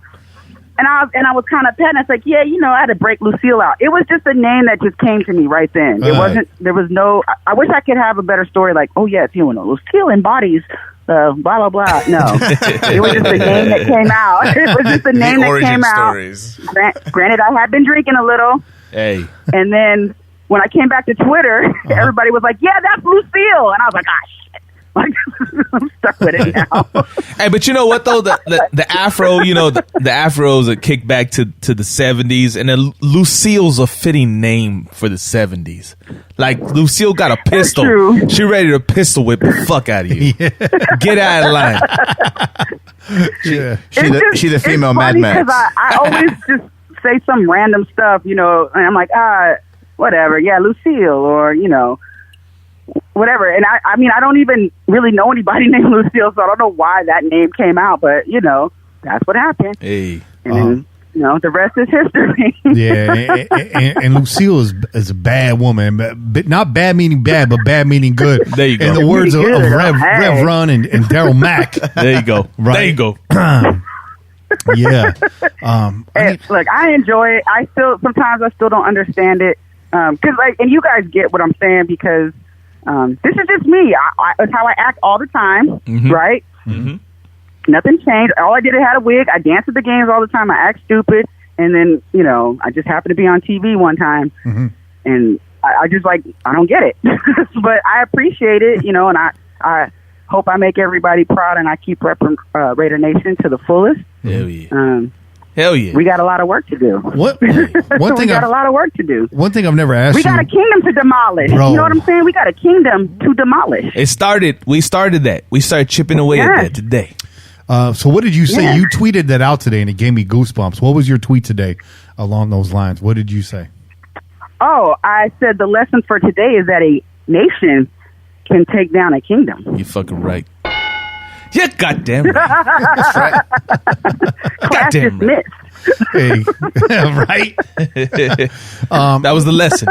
So speaking of class, this is a good segue. Speaking of class, Raiders got a bye week right now, and then they got Tom Brady and the Tampa Bay Buccaneers coming to town. What's the homework you want to give this team getting ready for that game? What's the homework? I would say remain consistent. I think Carr needs to take more risks like he did. Defense needs to. I mean, look, my boy Max, I love him to death, but there was a couple. There's a couple sacks that were missed. I think Cleveland Farrell needs to get some credit. Everybody likes to dog him out, but he did some work today. Yep. That's right. And it's funny because I was saying, I kind of got in an argument, like I always do on Twitter. Of course, it's somebody I got to argue with about not just criticizing Carr, but you got to, it's a team effort. You can't talk about him. You got to talk about the team. And I'm like, all right, cool. But I'm not going to give it MVP either, because then it goes to the whole team. Right. Because nobody shined today, on their own. No one carried the team. Everybody was working together. And of course, they're going to make mistakes, but, I think the passing, we don't challenge the secondary enough. So when we go into a game, teams know they're not, the secondary safe. They're just going to hang out for a little bit, and we need to stop doing that. I mean, I think our run game's good, but we need to start. We need some deep passes. We got to challenge everybody. That's my opinion. No, you know what? I think that's a great point, because that's the lesson we fucking learned against the Patriots, right? You have Belichick double teaming the fucking check down and daring you to go deep, and the shot wasn't being taken in that game. And then you come into this game and you're like, okay, now we got Ruggs back. Let's fucking go. Let's go. Let's take some shots. We did, and we were successful. And that was the difference in the game, because the Chiefs knew we weren't nothing to fuck with after that. Yep. And they mentioned it on the broadcast. John Gruden said, I will do anything to win this game. Motherfucker put Alec Ingold on a wheel route. Yep. Dog. Yep. And all the tricks. Deep in the bag. Yeah. He went in the other bag. Yeah. You know what I mean? We said shout out to Alec Ingold for running through motherfuckers too for that first down, bro. Right? Knocking fucking helmets off, bro. It's funny because everyone disrespects the fullback position. Too, Hell yeah.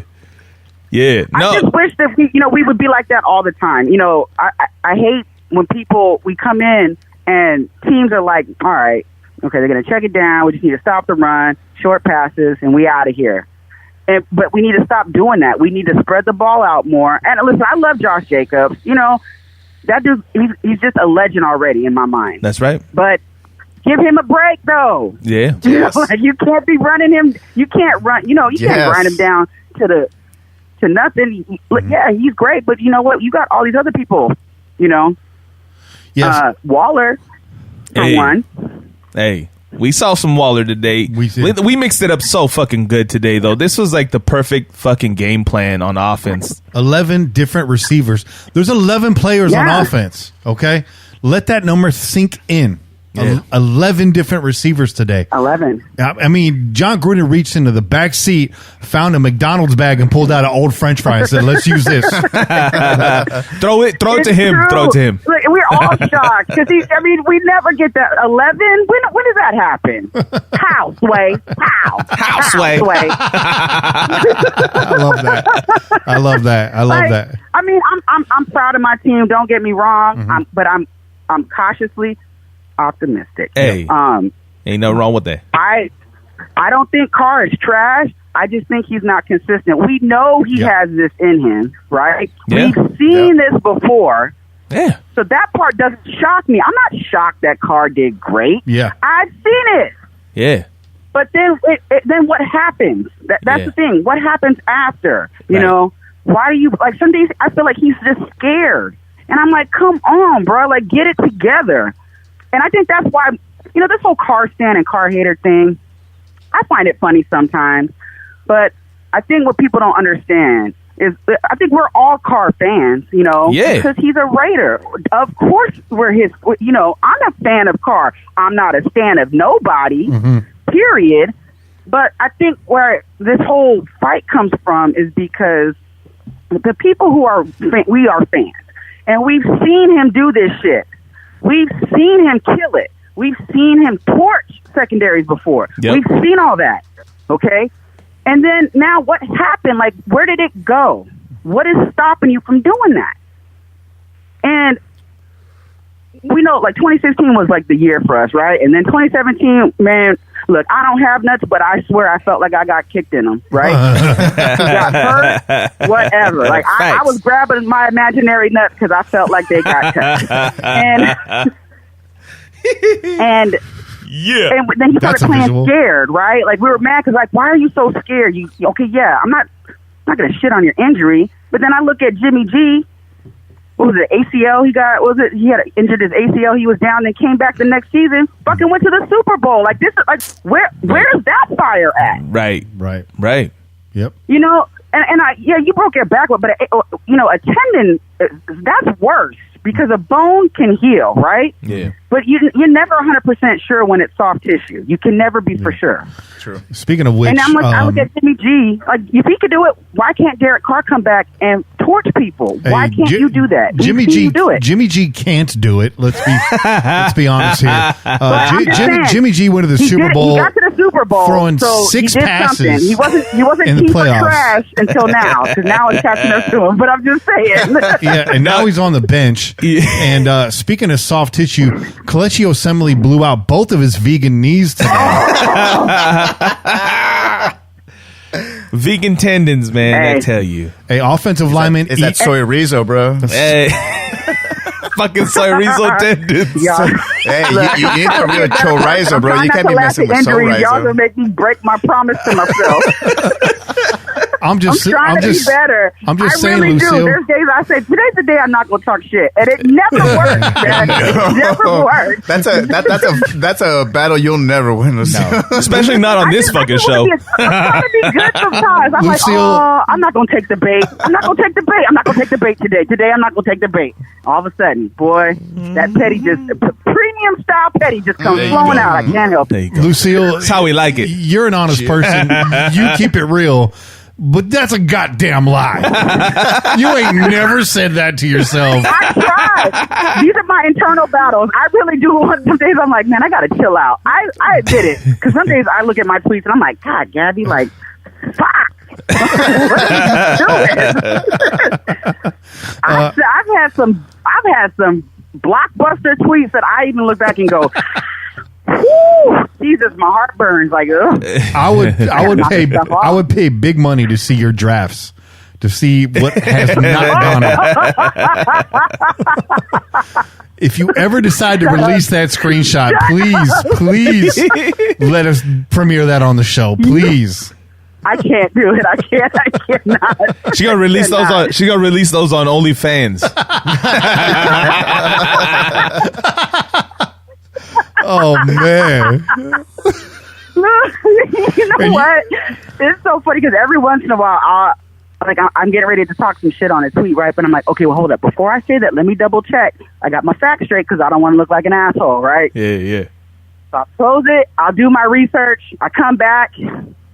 And then I'll see, like, all these drafts in there. I'm like, oh, what was that? What was I saying? Like, oh, God damn. Like, oh, delete. Like, oh, my God. Was I possessed by the devil that day? Like, what? Oh, Jesus. Like, I start sweating. I'm like, did anybody see that? Like, oh, God. Because I'm afraid I'm going to send it. Oh, yeah, my drafts are treacherous. Treacherous. Real talk, I got one tweet sitting in my drafts. That's aimed directly at one of our trolls. It would end this whole man's career. Like, it might get me arrested. The power of the draft tweet, boy, I tell you. I'm telling you. I dare you, bro. I dare you. Come at me, bro. Hey. Because you've been real quiet. You've been real quiet. Silent. Yeah. And these guys know what I'm talking about. Fucking crickets. Because I got details about you don't even know about yourself. I mean, we're going deep over here. My Google game is strong. I hit that Google. I hit that control F, bro. It's Inspector Gadget over here. You know what's so funny is my whole thing that I've learned is screenshots. Hey, I bookmark some tweets, but I've learned listen, I'm trying to find one picture in my phone to send to somebody from like a month ago. I got like 500 screenshots of bullshit. Like, what am I holding on to this for? Like, why do I have all this? Like, oh. Because you learn from waiting, but then I can't bring myself to delete it because I know I'm going to need it in the future. So I'm like, okay, let's pass. I got screenshots that would end another man's career, a guy that you all know very well. And I feel you, but I know why I have those. I have a feeling I know who you're talking about. I know why I have those. I look at those, and I got them backed up. They're on the Google Drive. They're on the thumb drive. Oh my God. They're on my phone. They're on my old phone. They're on an SD card. I got them in an envelope at my mom's house in the roll top. Like, he sent them in an email to me to fucking trademark them. I cannot stand you. It's so bad. My friend was like, I was trying to show her a picture. She was sitting right next to me, and I was like, and I'm, when you do the super scroll, when you do the swipe with a finger and let it roll, like, oh, let it go. I did like 10 of them. She goes, how much shit do you have in your phone? What's that? Don't look at that. That's for later. Like, nope. Like, no, you can't look at that. Don't look at that one. Oh, no. Because sometimes I'll screenshot my own tweet that I was gonna do if it didn't save. Oh, I got a lot because I'm like, okay, I got to remember what I said so I don't get clowned. Yeah. It's a full-time fucking job. It is. I respect the hustle. Real quick, I want to nip this in the bud because someone in the chat said, I hope it's Mitch. It's not Mitch. I will air that right now. Okay. Hold on. There you go. Hey, give him the duck lips, Bobby. Okay. Give him the duck lips. Since you need a tank top, bro. If you're on YouTube and a sports coat. If you're on YouTube right now, if you're watching this right now, this is gonna be a treat because part of this is visual. So Mitch Renz, who I've gladly gone in on this podcast because he's a hack for one. I mean, because he deserves it. For two, I think he's like a Texans fan or something, and he's a big Drake stan. And this is it. So Mitch, that's a combo plate right there. That's a combo platter of failure. That's a combo platter that goes straight in the garbage, dog. Terrible combo. That's the plate somebody makes you and brings home from the cookout you didn't get to go to. Yeah. You took one look at the raisins and potato salad and said, get the fuck out of my house. That's a graveyard burrito, dog. The boneyard. Oh, so man. we're at a Raiders game last year, and I'm hanging out with I believe with the homies. I'm hanging out with the homies, but I'm specifically kicking it with Jose, and I'm kicking it with Chris Wysong, right? So three of us. Yeah. And we're kind of off to the side. We're over by the dark side tailgate. And I see Mitch Renz over there, and he's got a little pub right now, and he's wearing the same Raider tank top he wore to every single game underneath a brown blazer, because it's the only tan blazer. Yeah, it's the only one he owns, right? He's a reporter. And I'm looking over at him, and he's on his phone like this. He's on his phone like this. That's duck lips. That's duck lips, Gabby. Putting the duck lips out there, bro. Like not even duck lips, like full on kissy face, like. Yeah. Nobody sees it. I'm like, God damn, I should have this on video right now. And so I'm chatting up with Jose and Chris, and Mitch walks over, and I'm like, don't look directly at him. Like, don't look in his eyes. Don't look in his eyes. The douchiness, it transfers. You know? Yeah. And I'm like, you don't want to catch that, bro. I'm already wearing a flat brim hat and Ray-Bans. I don't need any more douchiness. Dude, before you know it, you might have a White Claw in your hand, dog. And I got the chain on, so I'm already borderline. So I'm like, don't look straight at him. And he's all, and we're talking, like the three of us are talking, and he's still looking at his phone like this. And he says out of pocket, he says, if you guys ever want to come on my show, I'm glad to have you on.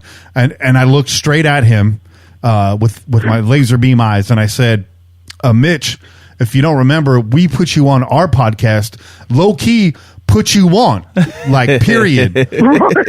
And he just looked up, he saw me, Chris, and Jose, and like recognized us, and just kind of looked around and walked away. Yeah. And I was like, keep stepping, bro. Yeah. Get stepping, bro. Yeah, so I don't know. Is the Pillaging podcast a proving ground for Raider Nation elites? I mean, is that what you're saying? I mean, we're not saying that, but I mean, you're allowed to.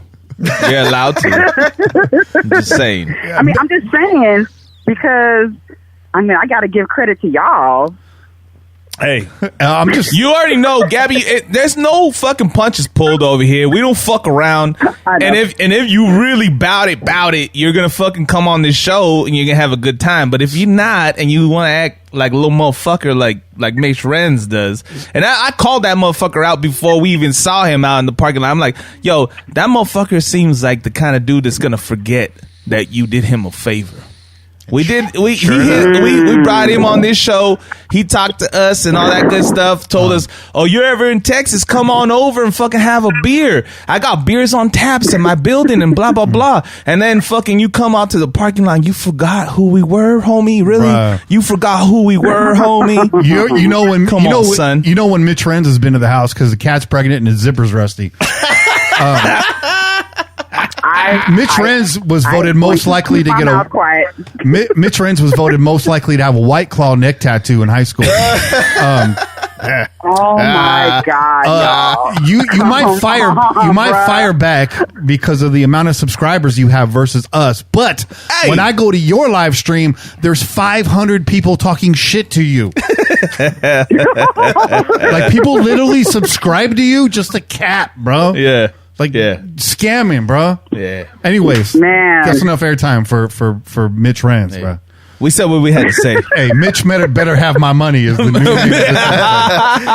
free advertising. Y'all are terrible. Sorry, y'all are terrible. Sorry to bring you into so this. bad. Hey, and it's not even on us because fucking Kevin Hart fucking told you Mitch was a fucking derogatory term for fucking a man. So, oh boy. So it's not even on us. Don't even blame us.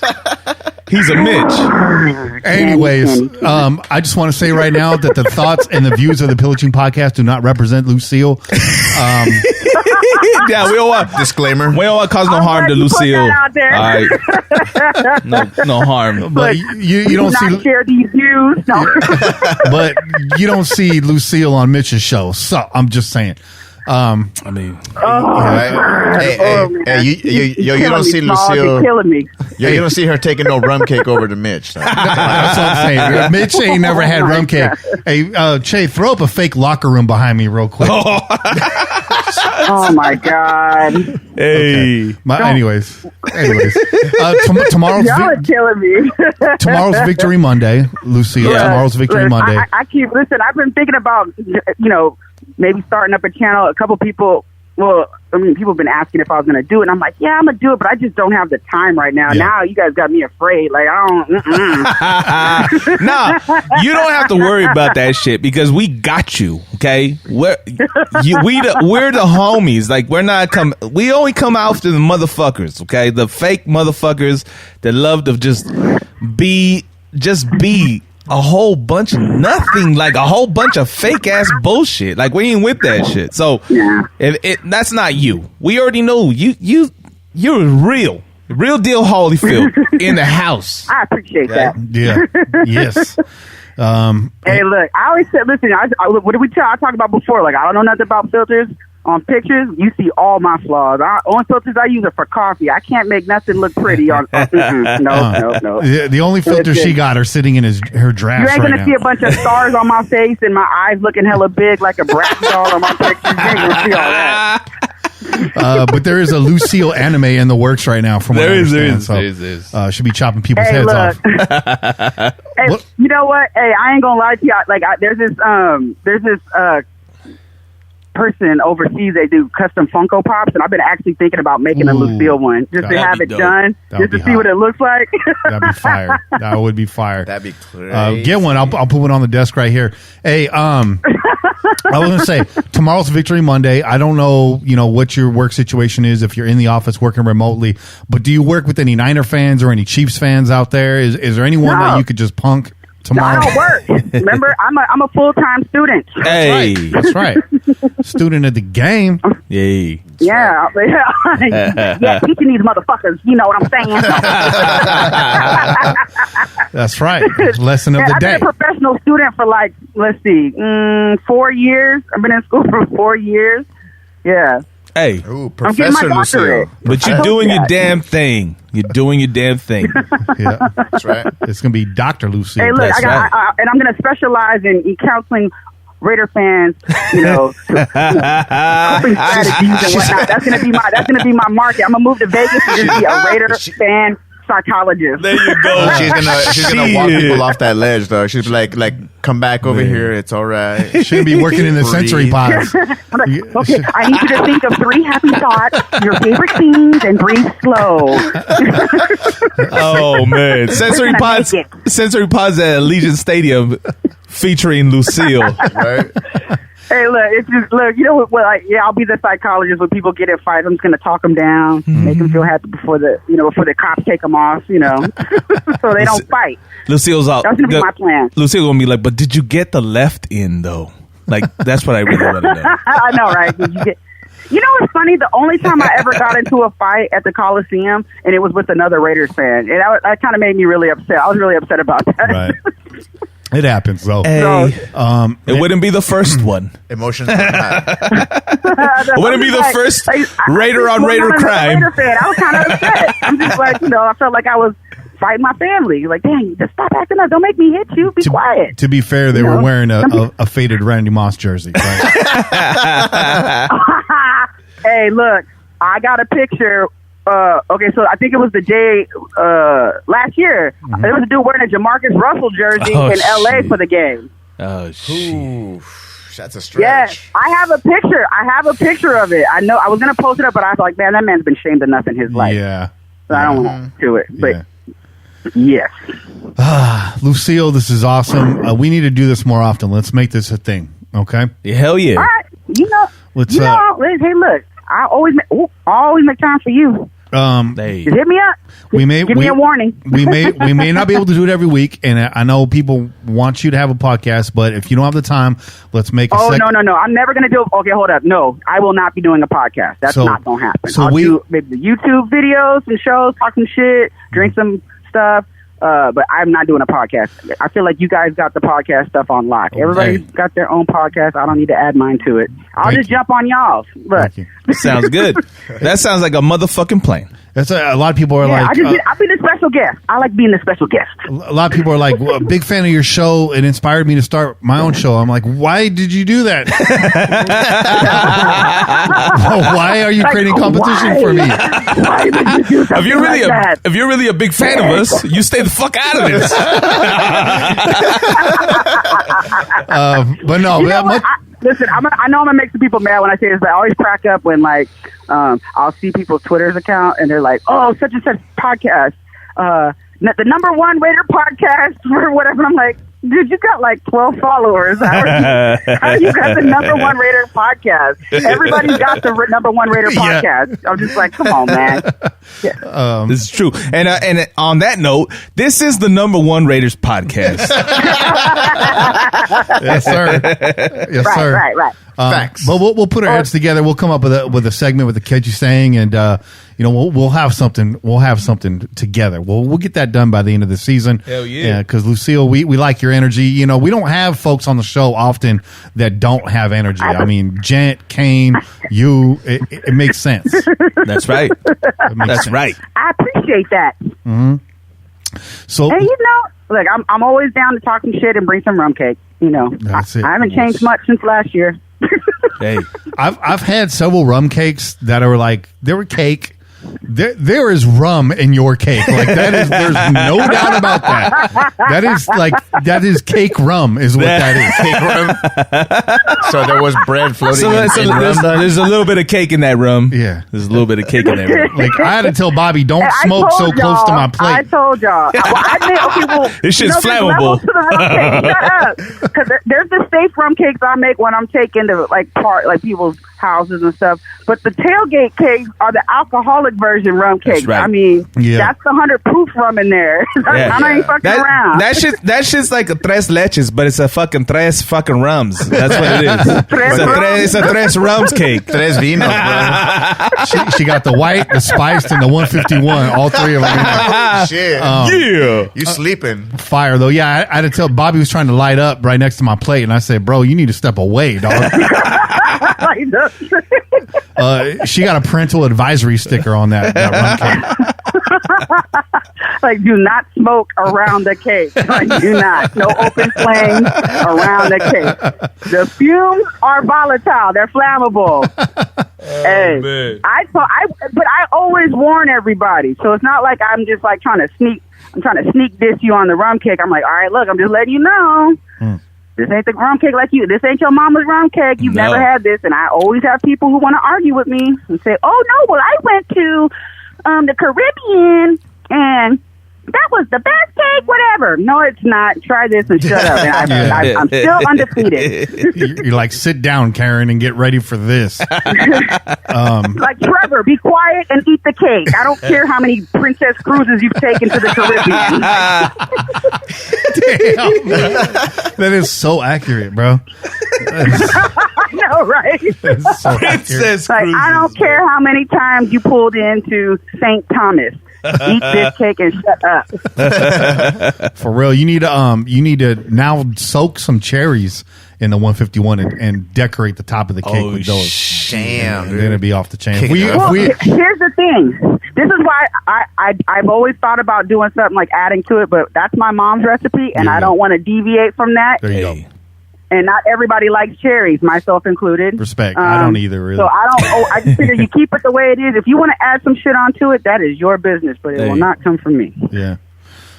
Well, it's great having you on. We've had, 3 flamethrowers on the show tonight. Yep. We're about to open the phones up to the rest of y'all. So y'all are on notice. It's a tough act to follow, but that's not my problem. Don't fake the funk. Yeah, don't fake the funk. No. You know? So, hey, look, don't be putting too much dip on your chip, player. That's right. You're listening to Pillaging Funkadelic. That's the P-Funk for y'all. That's it. So, Lucille. Oh, okay. Wait. Now that you said it, I'm not a big person to be starstruck. It's just not my DNA to be like whatever. But when I'm gonna tell you the one time I got like retweeted and I almost had a heart attack was when Bootsy Collins retweeted the Lucille picture. Hell yeah. Hey. And he was talking about Lucille's in the house with the P-Funk, and I was like, oh my God. You were like, yabba dabba doo, baby. Yabba dabba doo, baby. That's a shout out right there. Bootsy Collins. I like had a panic attack. Like, this dude, I grew up listening to this dude's music. That's the only time I've ever freaked out over a tweet. Ever. That's dope. That's dope. Ever. Hell yeah. I gotta say, the only time that I felt maybe close, but man, I wasn't freaking out, but I was like, oh, that's fucking dope. Was when Bo fucking commented on the picture, bro. Oh, Jackson. When Bo commented on the painting, he said, yo, that's great. I said, yeah. That one was clean, though. No, you weren't like, you were like, no, I only hit high notes when I'm singing, Lucille. Okay. High pitched voice. Lucille, before we let you go, I want to say.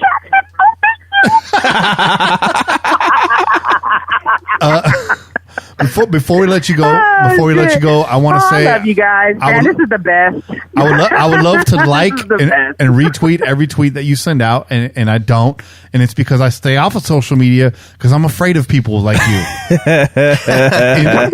Okay, listen. Not you. All right, hold folks up now. like you. This is what's funny because I remember last year Kane's like, "Oh, I want to send that to you. I'm afraid of your fans." There's nothing to fear about me. Like, oh, I don't want to talk nothing about you. I'm afraid of your fans. No, there's no fans and nothing. So talk your shit. Don't let that be the reason. Find a new excuse. If you don't want to talk shit, you just don't want to talk shit. Okay. I talk shit behind the mic, like I don't know. I got nothing. Fuck it, we won. Don't need nothing. We fucking won today, okay? No excuse. Lucille, we're sending our love and our energy to you on Victory Monday. Have a good time out there. Don't take no shit from no one. That's not advice. That's a mantra. That's right. Yeah. And it was good talking to y'all. Hey, hell yeah. We love y'all. We love you, man. Like, when you come on this show, it's fucking dope. All I needed was a drink and food, and it'd be just like at the table, man. That's just a cooler full of beer with some snacks, and it would be just like at the table in Oakland. Oh, we got that. Hey. We got that right now.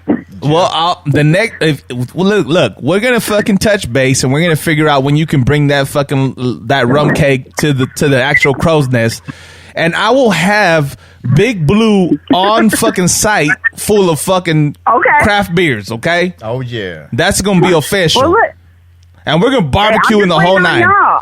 I put that out there. I said, hey, I'm just waiting on that invitation. So, get your shit together. Well, that's what we got to do. We got to get our shit together. It's not about you. Yeah. It's about us. It's about us getting our shit together.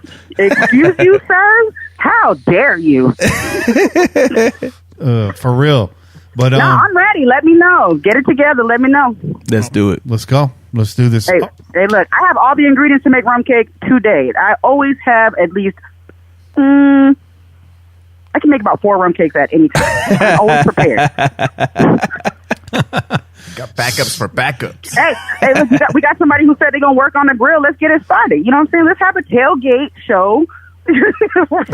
With rum cake. We're ready for that shit. Bobby Wasabi on the fucking chorizos. That we'll be set. Hey, the van is working. The van is working. Yeah, it's good to go. Yeah, it's good to go. It's good. Let's do it. Let's do it. And on that note, Lucille, thanks again for coming on. Stay up all night. Have fun tomorrow. Peace. Hey. Peace out. That was awesome. I don't even know what to say right now. That was a good fucking time right there. That's a good time right there. That was cool, man. That was badass. I hope y'all motherfuckers enjoyed that. Because that was just fucking good conversation. Jokes and jokes and jokes and jokes. It's funny. I'm looking at my notes right now. We have game takeaways, which we've pretty much said it all. But I had a note on here. Where's Renfro? And then right after the update, found him. That was that 3rd and 18. 3rd and Renfro. Yeah. He was just waiting for 3rd down, bro. He was like, "Hold on, that's right. I'm coming. Wait for it. I'm coming." He was doing the driver's ed course, bro, because he's the new driver's ed teacher. You know? Anthony's trying to host the live watch party. Yeah, we are working on doing a live watch party, Raider Nation, and there's gonna be a special twist coming with that too, which I won't say. I'm not gonna spoil that right now. But Anthony in the chat says he's got a 15-foot inflatable screen and projector generator. Shit. Where do you live, Anthony? Shit. Straight up. Can you travel? Are you in the Bay? So let us know. Yeah. Oh yeah. I mean, that'd be fucking dope. So, do we need a break, or should we go right to the phones? Let's take a little break. I think it's time to drain the main vein. Che's back teeth are flowing. So, let's take another short break. We're coming right back. We're going to open the phone lines. It is 9:20 p.m. in the Crow's Nest. We got about 40 minutes left on this podcast. So that's right. Hang in there, and we'll be right back featuring you. Peace.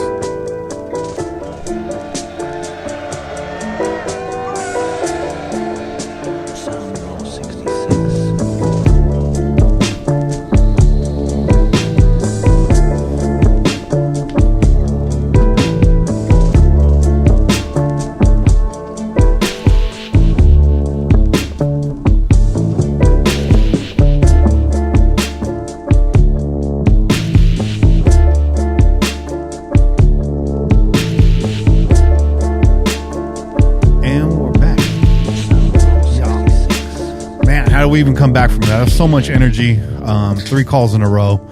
It's on you guys now. So I am now officially opening up the phone lines. So if you got a call, if you got something to say, just make sure you say it with your chest. I'm going to put the number up in the chat right now. In the meantime, while we wait for the calls to roll in, as we wait for the calls to roll in, we are going to go to some of these messages. So I'm going to tell you guys right now, I appreciate everyone's call. I'm not going to be able to get to all of them because there's a lot of them. But I'm going to start with the international calls because I do know that cost you guys money. So we're going to go with London Raider. It looks like he had 2 calls. So let's start with this first one. And they're short, and then we're going to go, I think Henry called in, so he's at the top of the list there too. So we're going to start with those 3, and then we'll take your calls. If you call and we don't answer, call back. It means I'm in the middle of playing one of these. How you doing, gentlemen? This is London Raider. Been a long time, but here it is, fucking Chiefs week. And all I keep thinking about is last year, Jonathan Abram on the sideline, talking to Tyreek Hill, telling him he's going to smack him in the face. So that's all I'm looking for today. Is to see 24 put that little bitch down. Let's fucking go Raiders. Nice. Yeah. That's how you fucking call in. That's right a call right there. That call came in at 7 o'clock in the morning. On fire. This is the post-game call. Yeah, this is London Raider again. That's what I'm fucking talking about, Raider Nation. Go out there, kick some fucking ass. Marty Schottenheimer, eat a fucking dick. Jonathan Abram, you had fucking Tyreek Hill all day long. The coverage on that deep ball, that changed the game. You the man out there. Let's go Raiders. Yeah. Hell yeah. 719, you're on the air with the Pillaging Podcast. What do you got to say? Oh. Yo, Kenny, Che, Bobby, what up, man? What's cracking, dog? What's cracking, dog? How you guys doing? Good. Introduce yourself for everyone that does not know who you are. This is Hardcore Raider, man. It's been a long right. time. There you go. Hardcore. What's on your mind, Hardcore? Not much, man. Just want to see how you guys are doing. I've been pretty busy, so, I guess, my only thought about the Raiders and, what I've seen this year and just curious on your guys' take is just about, leadership and even like when we lost against the Bills and the Patriots, I felt like there's nobody on the team to like get the team riled up, you know? I felt like even though we were down, may have had a small glimpse of hope to win on those games, and nobody really stepped up to be like, hey, if we're going to lose, we're going to lose with character. You know what I'm saying? And even this game, like, we won, but I felt like it might slip away like a lot of years that we've seen. So I'm just curious on your guys' take on the leadership and, like, us just having a leader that motivates the team during, especially at the end of games.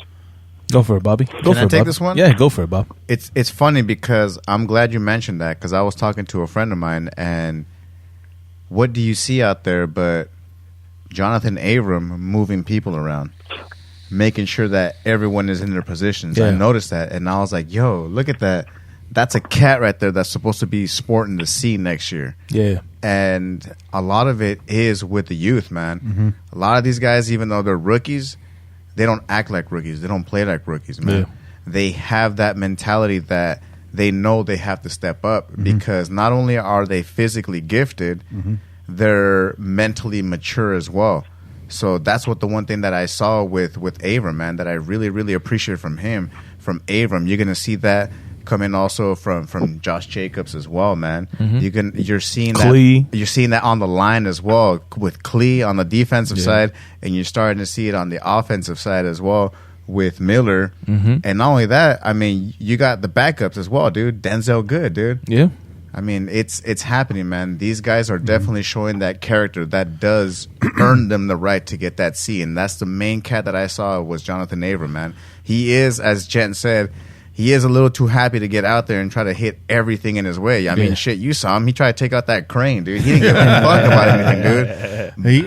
He had Marty Schottenheimer, bro. Today, before the game, he went out there, tackled his tombstone. Much respect. On offense, you know, a guy that I look at is Darren Waller, who in his life has showed you that it's never too late to come from behind. That's right. True. And leading by example. So that dude is a statue. I know a lot of people are saying Derek Carr, and I want to say that's true. I don't know. I'm starting to see more of it, but Abram is definitely the dude. He is the energy and the light on this team. I think you nailed it, Bobby. Yeah, absolutely. I would just say this, man. I mean, I agree. I mean, I'm seeing some glimpses of Carr, but I don't want to get all too excited. We'll see how it all pans out towards the end of the season. But, you know, we got a guy with a C on his chest that's getting paid to be as such, and still, I just ain't seeing it, man. And it's disappointing. But we'll see. He played good today. We'll see how it goes. And Shorty in the chat has a good point. Abram called that timeout today on defense. There you go. In a timely manner. So that was great to see. Yep. Hardcore, man, thanks for calling in. It's Victory Monday tomorrow. Soak that shit up. Hell yeah. Enjoy every minute of it. And we'll catch you on the next one, brother. All right, you guys take care, man. Peace out, brother. Take care, bro. Yeah, all I was going to say to that... That was a good question. That was a great question. To add to that was... Derek Carr commented on that. The character that's been brought in by Gruden and Mike Mayock, right? And that is in the youth. Like a lot of the character that we've brought onto this team was brought through the draft, right? That's the one thing that they talked about when they brought these guys in, when they brought Klee in and all those guys. So that character, we got winning attitude, man. These motherfuckers don't know that they're supposed to be on a losing team. It's not gonna happen no more. Right. That's right. And that is Caller, please turn down your radio. A lot of the characters that we brought. Yeah, it's turned down. Although I like to listen to myself. 647 calling in right now. Introduce yourself. Yo, what's up, guys? It's Henry from the 905. Hey. But calling from the 647. What's up, guys? What's good? What's good, man? What's up, Henry? What's up, Henry? Welcome to the show. What's on your mind? Just calling in, guys. What a win. Last time I called in, we were playing New Orleans, and hell of a win that was. But I think this could be a season-defining win today. Just, like, sets the tone for the rest of the season. No one other than Bobby circled this as a win. Yay. And just a hell of a win today. Absolutely, it's a tremendous win. Where do you stay at, man? Where are you living at right now? I'm just outside Toronto, so just up here in Canada, just living the Thanksgiving dream today. There you go. That's right. It's their turkey day today, man. It is, man. So what was the highlight on your Thanksgiving table? I saw that spread, bro. I saw that spread.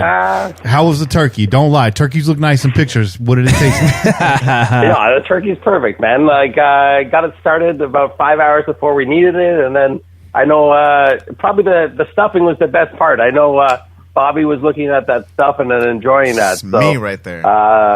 For sure, man. It was good, but nothing tastes as good as a win over KC at Arrowhead, man. Amen. Like, Facts. Just a tremendous win today, man. Hell yeah. They got Chiefs fans in Canada?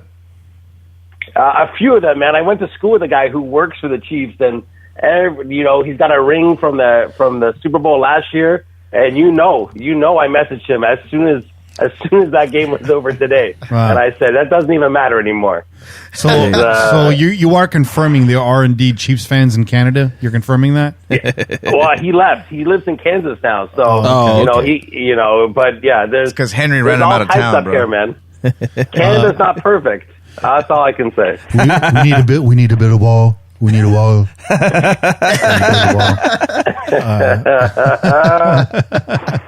It is what it is. Really quick, while you're on the phone, Henry, hold on 1 second, stand by. Hey, shout out to Beto and Callie. That's right. She wants to know, did anyone talk about that accountability meeting the Raiders had? No, because we've been having that meeting every week on this podcast for the last 6 years. You goddamn right. That's right. But no, definitely look into that because it is showing out on the field. Henry, man, what's your biggest takeaway from today's game? What did you like, and what did you, maybe something even if you didn't like, if you want to nitpick? I got to tell you, I think the biggest takeaway, I think Kwiatkowski, man, like coming back from injury, you see the difference he makes on that defense. Yeah. Like last year with Burfict, he was our field general. He got suspended, and we lost some of that leadership on the field. Perfect. Yeah. This year, we lost Kwiatkowski early to an injury. He came back, and all of a sudden, that defense starts clicking, man. And I already heard it tonight. Like, if that front four and that secondary, not everyone's doing their job, we look messy. But tonight, we grew into that game, and, we went down, and all the Raider Nation was a little worried going today. And I just think Kwiatkowski looked exceptional, man. But the one question mark has to be, and I know a few guys said it, he was up for that trash can player of the game, Littleton, man. Like, he was signed to cover guys like Kelsey and at least compete. I don't need you to win every battle, but you got to compete. Yeah. And that's got to be a question mark. Like, that's got to be the biggest question mark we have going in is do we have guys that can step up? And, guys like Abrams are going to step up, but a guy with like Littleton, we're paying a lot of money to, that he's got to step up, man. Yeah, he does. He really does. Henry, man, thanks for calling in. Enjoy those turkey sandwiches for the rest of the week. There you go. I'm very jealous. Enjoy those stuffing balls. Yeah. The stuffing balls are for real, Bobby. Bro. Stuffing balls. Thanks for calling in, man. Thanks for all the support that you've given us. We really appreciate you. We really enjoy having you as a member of this pillaging family, brother. So put some rum in your mug and then throw that shit on top of some cake. Yo, it's already Monday here, so we're celebrating the new work week. So you guys take it easy, and we'll see you guys in 2 weeks. Fantastic, man. Nice. Peace out, Henry. Take it easy, boys. Yeah, brother. See, Henry pays attention. He knows we're off the air next week. Hey. But half of you are going to text me. Where's the show? Yeah. You know why, right? You know why? It's because he smushed that like button. Hey. Smush that like button. Hey. I'm just saying. I once again shout out to Beto and Callie. I didn't mean to gloss over your comment, and thank you for the $24.99 donation. It was just we were on the phone, so getting back to that, I actually missed that story. If I'm being completely honest with you, did you guys catch anything about that? The accountability meeting? I had no idea. I had no idea either. I thought I heard something about them about them having a meeting about accountability in the actual pregame or Was whatever. Brandon Parker Yeah. Damn, bro. He was in the bathroom, dog. Shit. Fucking Brandon He's Parker. dropping fucking turds, bro. He's dropping off some turds, and he missed the accountability meeting. Fucking guy, dog. Chihuahua. But nah, listen. I think we saw exactly what you're talking about, Vettel. In terms of what we saw, the product on the field. Yeah, we weren't perfect.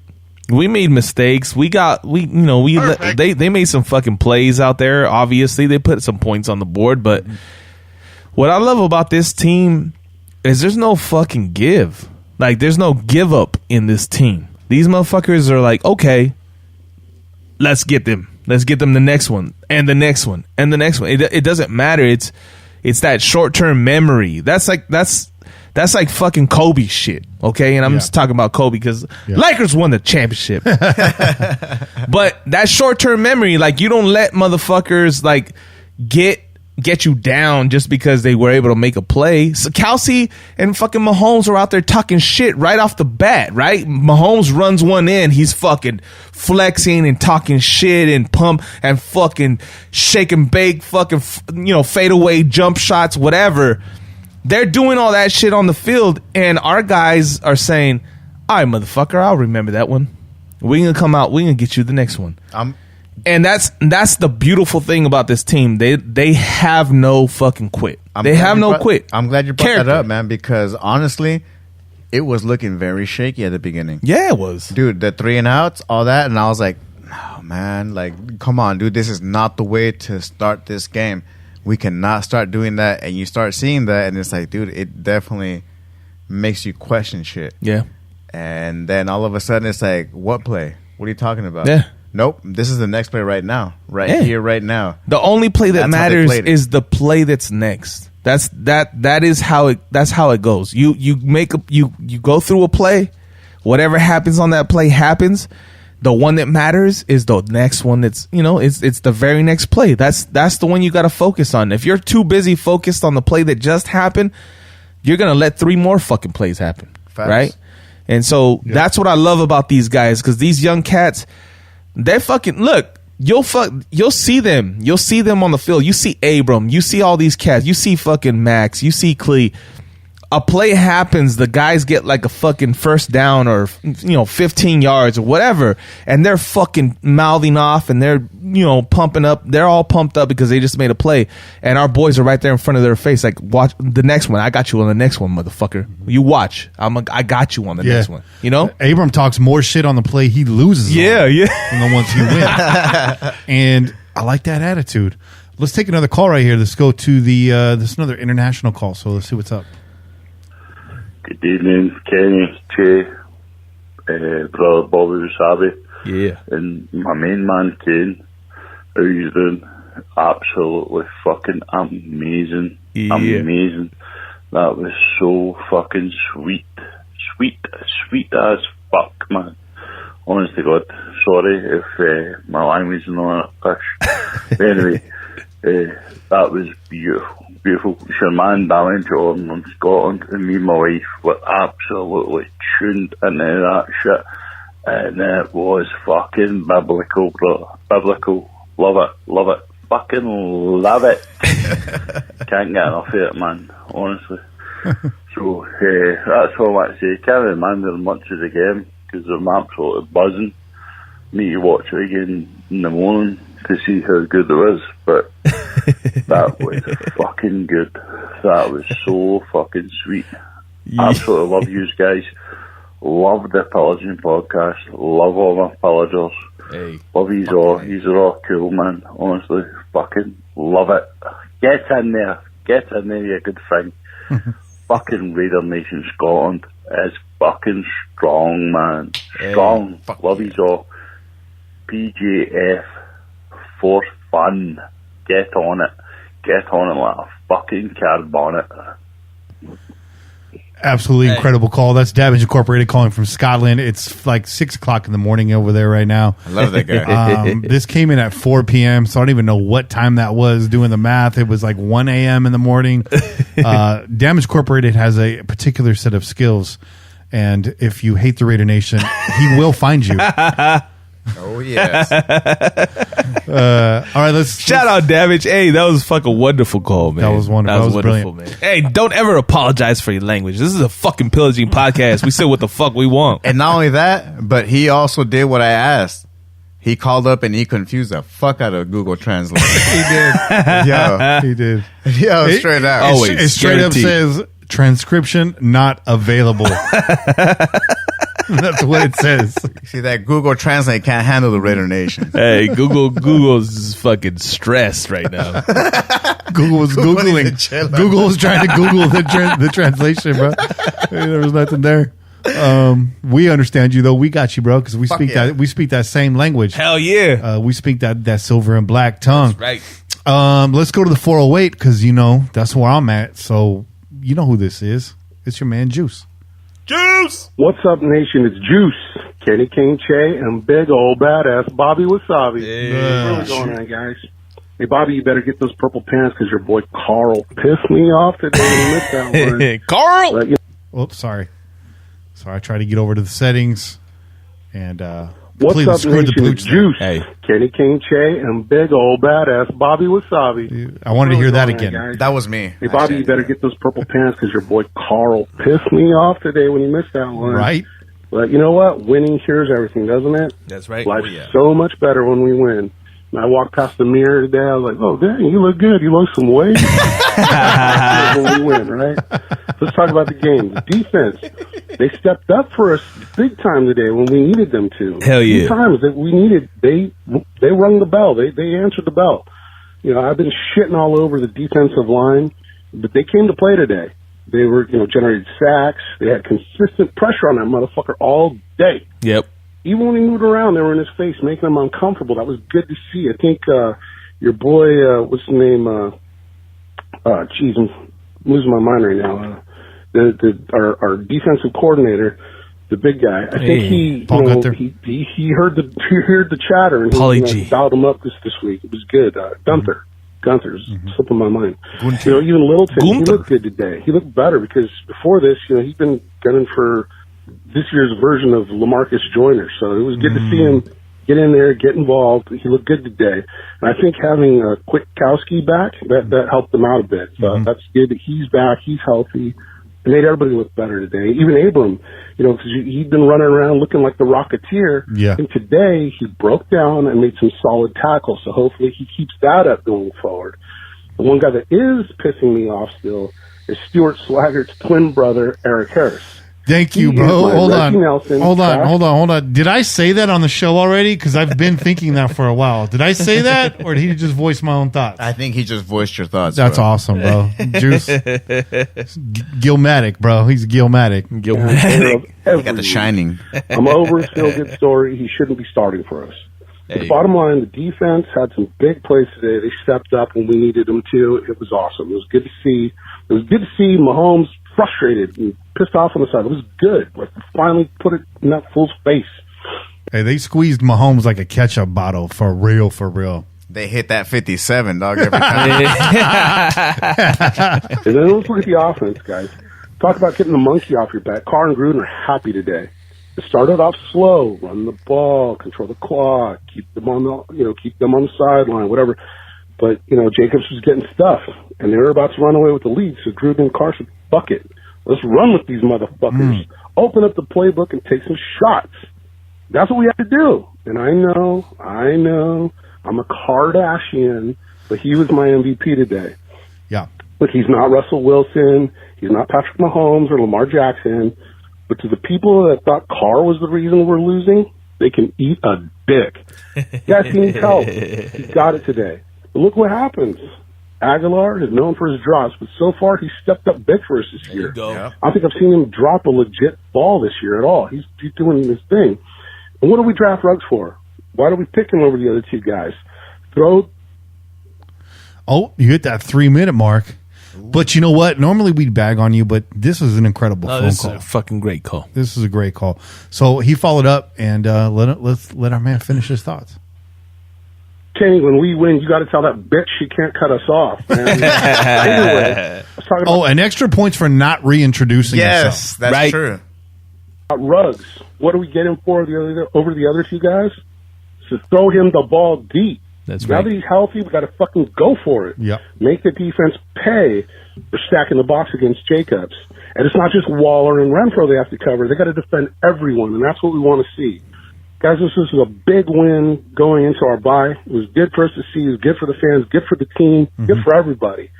And like I told you guys after the New Orleans game, we could play with anybody. When we're rolling, we could play with anyone. We're not scared of anyone. And like Walter White, we're the one that knocks. King Ad Rock said it best in '86. Yeah! Dun, dun. Kick it. That was an awesome call, Juice. We're going to get you back in studio here real soon. Man, what else? Where are we going to go next, Bobby? You're sitting right here looking at the screen. You see all these area codes. You got the 209, you got the 435, you got the 559, the 302 down in L.A., I think. Yep. All I gotta say is that it makes me happy seeing all these area codes, man. Yeah. Because normally it was just me calling from a bunch of numbers and just trying to use a bunch of accents like Borat, dude. So nice. I'm glad it's not just me this time, dog. Let's go 302. 302. Yeah. Raiders, This Delaware Raiders checking in. Listen, I called a 31-30 game Raiders. I'll take the 40-32. Fuck it. Let's go, baby. Fuck them. Fuck Kansas City. We got this, baby. Go Raiders. Hey, I ain't got much to say, but hey, Delaware Raiders checking out. Delaware Raider. Fucking A, dude. Hey, Delaware, you said it all. And my bad, it's the 203 or 213 is down there in LA, right? Not the 302. That's right. That's Delaware. I'll put some respect on your area. 213 is Long Beach, right? Yeah. Long Beach. Yeah. Shout out Snoop Dogg. Hey, that was cool though, man. But that Getting love fucking from Delaware. That fucking Corona commercial's on some bullshit. The playa? Yeah, it's playa. Socks and not sandals? Playa. Get the fuck out of here, bro. By the way, yeah. Never mind. Never mind. I was going to say something. I was like, no, that's wrong. Bad Bunny, you look like an extra from fucking Semi-Pro. Everybody love everybody. Bad Bunny sounds like a anime manga YouTuber. Sounds like. That's probably what he should be. Right. I don't understand how he's a fucking known musician. You know those of chicks any kind. with the bunny ears on their phone cases? That's what it reminds me of. I want to pick the 209, and I'm going to let Che pick last. Okay. Kenny, Che, Kane, Bobby, Villagers. This is your boy Raider Nugs. Yup. Pumped up as fuck after that game. I don't know about you guys, but I loved every fucking minute of it. I'm here for it. That's what I want to see. Deep balls, kicking ass, the defense on fire, not giving up shit to Mahomes. I don't know what else to say about it. It was a win from start to finish. Fucking love it. I'll be calling in live. Talk to y'all later. That's what I'm talking about. And by the way, shout out to Vinny. Happy birthday to you, bro. That's right, Happy Vinny. burro to you. Oh, look at he's right on time, huh? He wanted to back that up. Yeah, he wanted to back that up. Vinny, man, happy birthday, brother. Sapo Verde, bro. Yeah. What's going on, man? Yeah, early birthday. Thank you guys. I appreciate it. Yeah. I thought I'd cut off that call because it was kind of boring. But I had a long day. I didn't want to feel like talking, but you know, hearing everybody talk, hearing how the show's going, I feel like I thought I'd chime in. You know, you guys have talked about it. You guys said it. This game was a complete game all around. Yeah. Can't complain about that. Offense, defense, special teams, except for that one missed extra point. Play calling. I mean, I think everybody stepped up. I don't think we missed anything today. What do you guys think? No, I mean, I think the middle of the field, I think if Littleton was doing what he did, the Chiefs never would have had a chance in this game. Right. And I think that was the one key ingredient for making this a blowout victory was having solidarity in the middle of the field on defense. But, you know, the rest of the D's picked it up, and, you know, kudos to that secondary for taking basically the best wide receiver squad in the NFL out of the game in the second half. So, you know. I appreciated the fact that we were finally able to capitalize on turnovers. It's nice to turn over the ball, to make them mess up or whatever, pick the ball and all that shit, but if you don't do shit with that, what the hell's the point of even trying? Yeah. The fact that we were able to capitalize, I was like, there you go. That's what we've been missing right there. Yeah. The difference this week was capitalizing, converting on fourth down, you know, going for it on the fourth and short. Mm-hmm. Scoring in the red zone and making sure that they took the big shots. I mean, those are the three things that have been missing in the last couple of games. If they would have done that in the last couple of games, we could easily be 5-0, hands down. But it finally showed up, and they did it. Mm-hmm. Mm-hmm. And I couldn't be happier. One thing I thought too, this was kind of a random thought, but that pick by Heath that came up just short of a pick six. I was like talking to myself. I was like, you know what? It's not a bad thing. It's kind of a good thing. The defense can go to the sideline, get a breather, come in here. Josh Jacobs punch it in, get his touchdown on the stat line. Defense and get that drip drop, maybe crunch a couple blue chews, get back out there. And I was like happy with that, and I don't know, it was cool. It was cool, like giving myself pep talks and just feeling really confident. And the other thing is, even going into this game, I already told you, like Bobby and I had that late night conversation on the ride home last night, having a little bit more optimism, just feeling better about this team in general. I said it earlier in the chat. This was not Derek Carr's breakout game this year. That happened early in the season. He's been playing lights out through 5 games, in my opinion. And just having confidence. Even when we were down, I was like, you know what? This is a team that can strike at any time. I'm not tripping. I was never worried during this game. And then it was like, you know what? Within the last 2 minutes of every half this year, this offense has started to put it together. And we saw it again. We saw it again today. So, this game didn't surprise me. It just cemented what I was thinking about this team going into this game, which is a really good feeling. It was nice to see, coming out of the half, they got the ball back. They've got the ball back, I think, almost every second half to start the half. But, even though they went 3 and out today, they went back and handed a 3 and out to the Chiefs right away. Yep. So that was good to see. They didn't give up points right away like they have been the last few games, where they go in the third quarter, 3 and out, and they just give up 7 points. The defense stepped up, did what they had to do when they had to do it, and they just kept putting it down. Even though half of these guys are probably off the practice squad 2 weeks ago, they all showed up and showed out. Yeah, well put, man.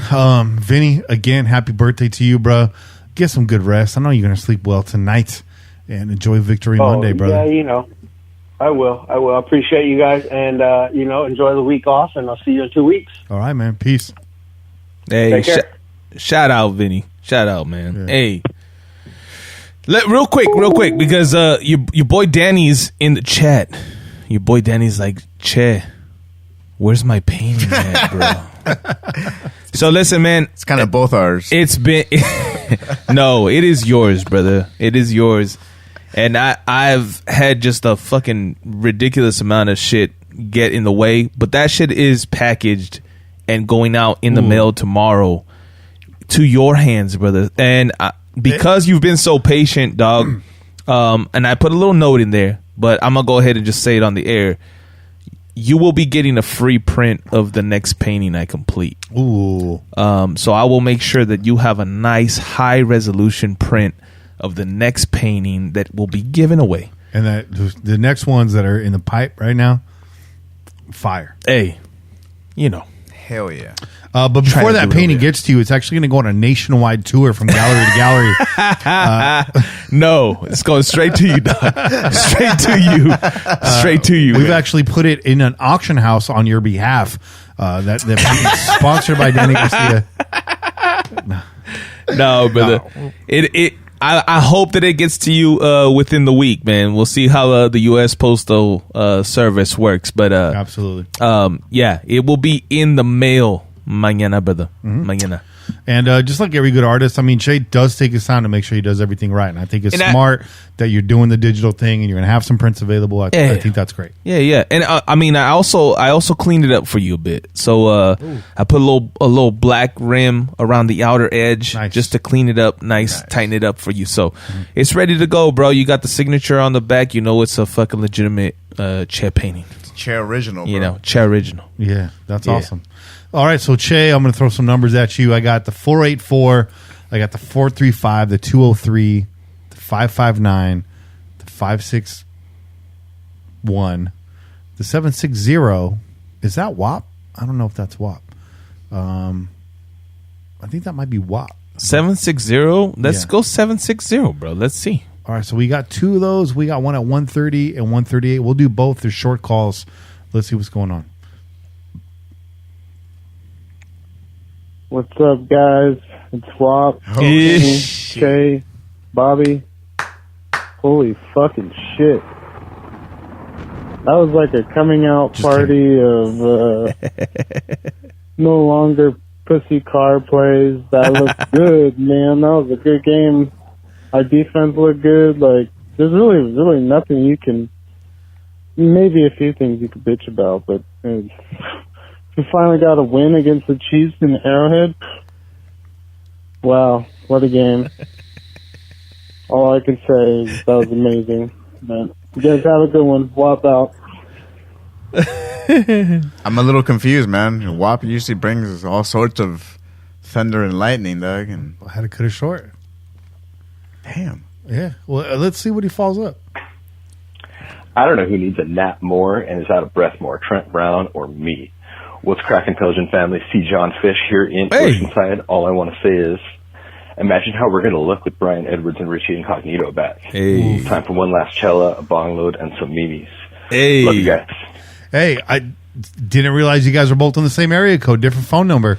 So that was a nice lucky pick of the bag right there, because we've had WAP on, we've had C. John Fish on, we've had Henry on, we've had Damage Incorporated, we've had Vinny, we've had Hardcore Raider, Gent, Lucille, Kane, Fire, Juice, Fire. Come on, Juice, pillaging all stars right there, Doug. Bro. We got a troll in the chat right now. He says, Kenny look like Joe Rogan's little brother and Shay look like a knockoff Aaron Hernandez. Josh, you look like the guy that molested Mr. Rogers. And notice how he didn't say shit about me. Yeah, he didn't. He's scared, bro. That's right. Nah, your boy's reaching right there, bro. I don't even know where you're getting these. Cochino, bro. He's reaching around, Doug. That's a reach. That's a reach. That's bro. a big reach. It's a reach. I think we blocked him from the chat once before. We'll let you rock. We'll let the pillagers take care of you, bro. I think there's enough phone calls for right now, man. It is 10 o'clock in the crow's nest, which means time for us to sign off. Amen. Any last words from the gallery over here? Hey, look. We did the damn thing today, bro. That's right. Okay, look. Bobby Wasabi was the only person to call victory on this, but we told you last week, we're not a fucking pushover anymore. Nope. And the Kansas City Chiefs, regardless of the outcome of today's game, we're going to remember us. And that's exactly what the fuck we did, bro. We slapped those motherfuckers in the mouth and we said, hey, yeah, it's the Raiders. Yeah. Get used to this. Well, we ain't going nowhere. Well said. We'll see you next time. Oh yeah. In Vegas. Yes, sir. Yeah. Bobby, what you got to say, man? Damn, dude. I mean, Chad just said it all right there. My thing is, Raider Nation, you got 2 weeks to go out there and flex, because normally they don't talk about us. Right. They'll be like, whatever, they won against. Yeah, they won against. Right. Whatever. Oh, look, they lost. Yeah. No, they're terrible. Yeah. Blah, blah, blah. This and that. Oh, yeah, they won and this and that. Nah, fuck that. You make the motherfuckers know that we won. That's right. You remind motherfuckers that we won. Fly your colors proud as always. That's right. But this time, just rub it in people's Yeah, faces. put a just little bit more. Put a little oomph on it. Just a little bit more. You're right, though, Bobby. You know what? Motherfuckers like Niner fans, Cochinos. specifically, when we beat the Saints, we'll say, oh, the Saints aren't they're not a Super Bowl contender. Okay? But what do you got to say now, little bitch? Yeah, we did what you couldn't do. What do you got to say now? That's Because right. I'm pretty sure that was a Super Bowl champion. You know what? You know who else is not a Super Bowl contender? The Miami Dolphins. Oh, snap. You know who else is not a Super Bowl contender? Jimmy Garoppolo. Double snap. Look, it's the bye week. We're getting Brian Edwards back. Hopefully we can get some Richie Incognito back. That's right. Coming back full force. And it doesn't stop here, because we beat KC in Arrowhead, and now they got to come back to us and step foot for the first time in the Thunderdome, bitch. Thunderdome, bitch. And I've been hearing a lot of yang about how loud the 500 fans are at Arrowhead, which we all know is bullshit. It's really not that loud. It was not loud at all today. It was loud at kickoff. It was quiet out. It was loud when they were screaming, Raiders! Yeah, that was loud. Those are facts. That was loud. Hell yeah. Shout out to the Raider fan that changed their address and got in that stadium. Oh, no, wait. That was Gent on his front porch. Yeah, I didn't even do any plugs this week, but you know what? Fuck the plugs. Head over to onenationfanwear.com, though. Capital PJ4F at checkout for free shipping all season. We're going to try to get Kendra Stabler and Johnny on the show here. Hell yeah. In 2 weeks, because they're both doing something for a really good cause, and we want to push that. So go over there. I'll just tell you this right now. There is a snakeskin number 12 shirt on that site. You buy that shirt because you're a Raider fan and because you want to contribute to the cause. I'm going to leave that right there. They can come in and explain that a little bit more in detail. Hopefully I'm not too late on that. Haven't been able to get my shit together. That's on me. But we want to get Kendra Stabler and we want to get Johnny on the show to talk about that. So, and knowing Johnny, he'll probably just defer to Kendra. But we got to get Johnny on here, man. He's got the fire. But with all that said, that's it for this week's show. Tune in every week wherever podcasts are found. Until next week, keep the wind in your sails and the rum in your mug and pillage on, Raider Nation. This has been a production of the Crow's Nest Podcast Network. I'm Kenny Stapler, joined as always by your boy Che, Bobby Wasabi. We out here. Peace. Raiders. Cheer.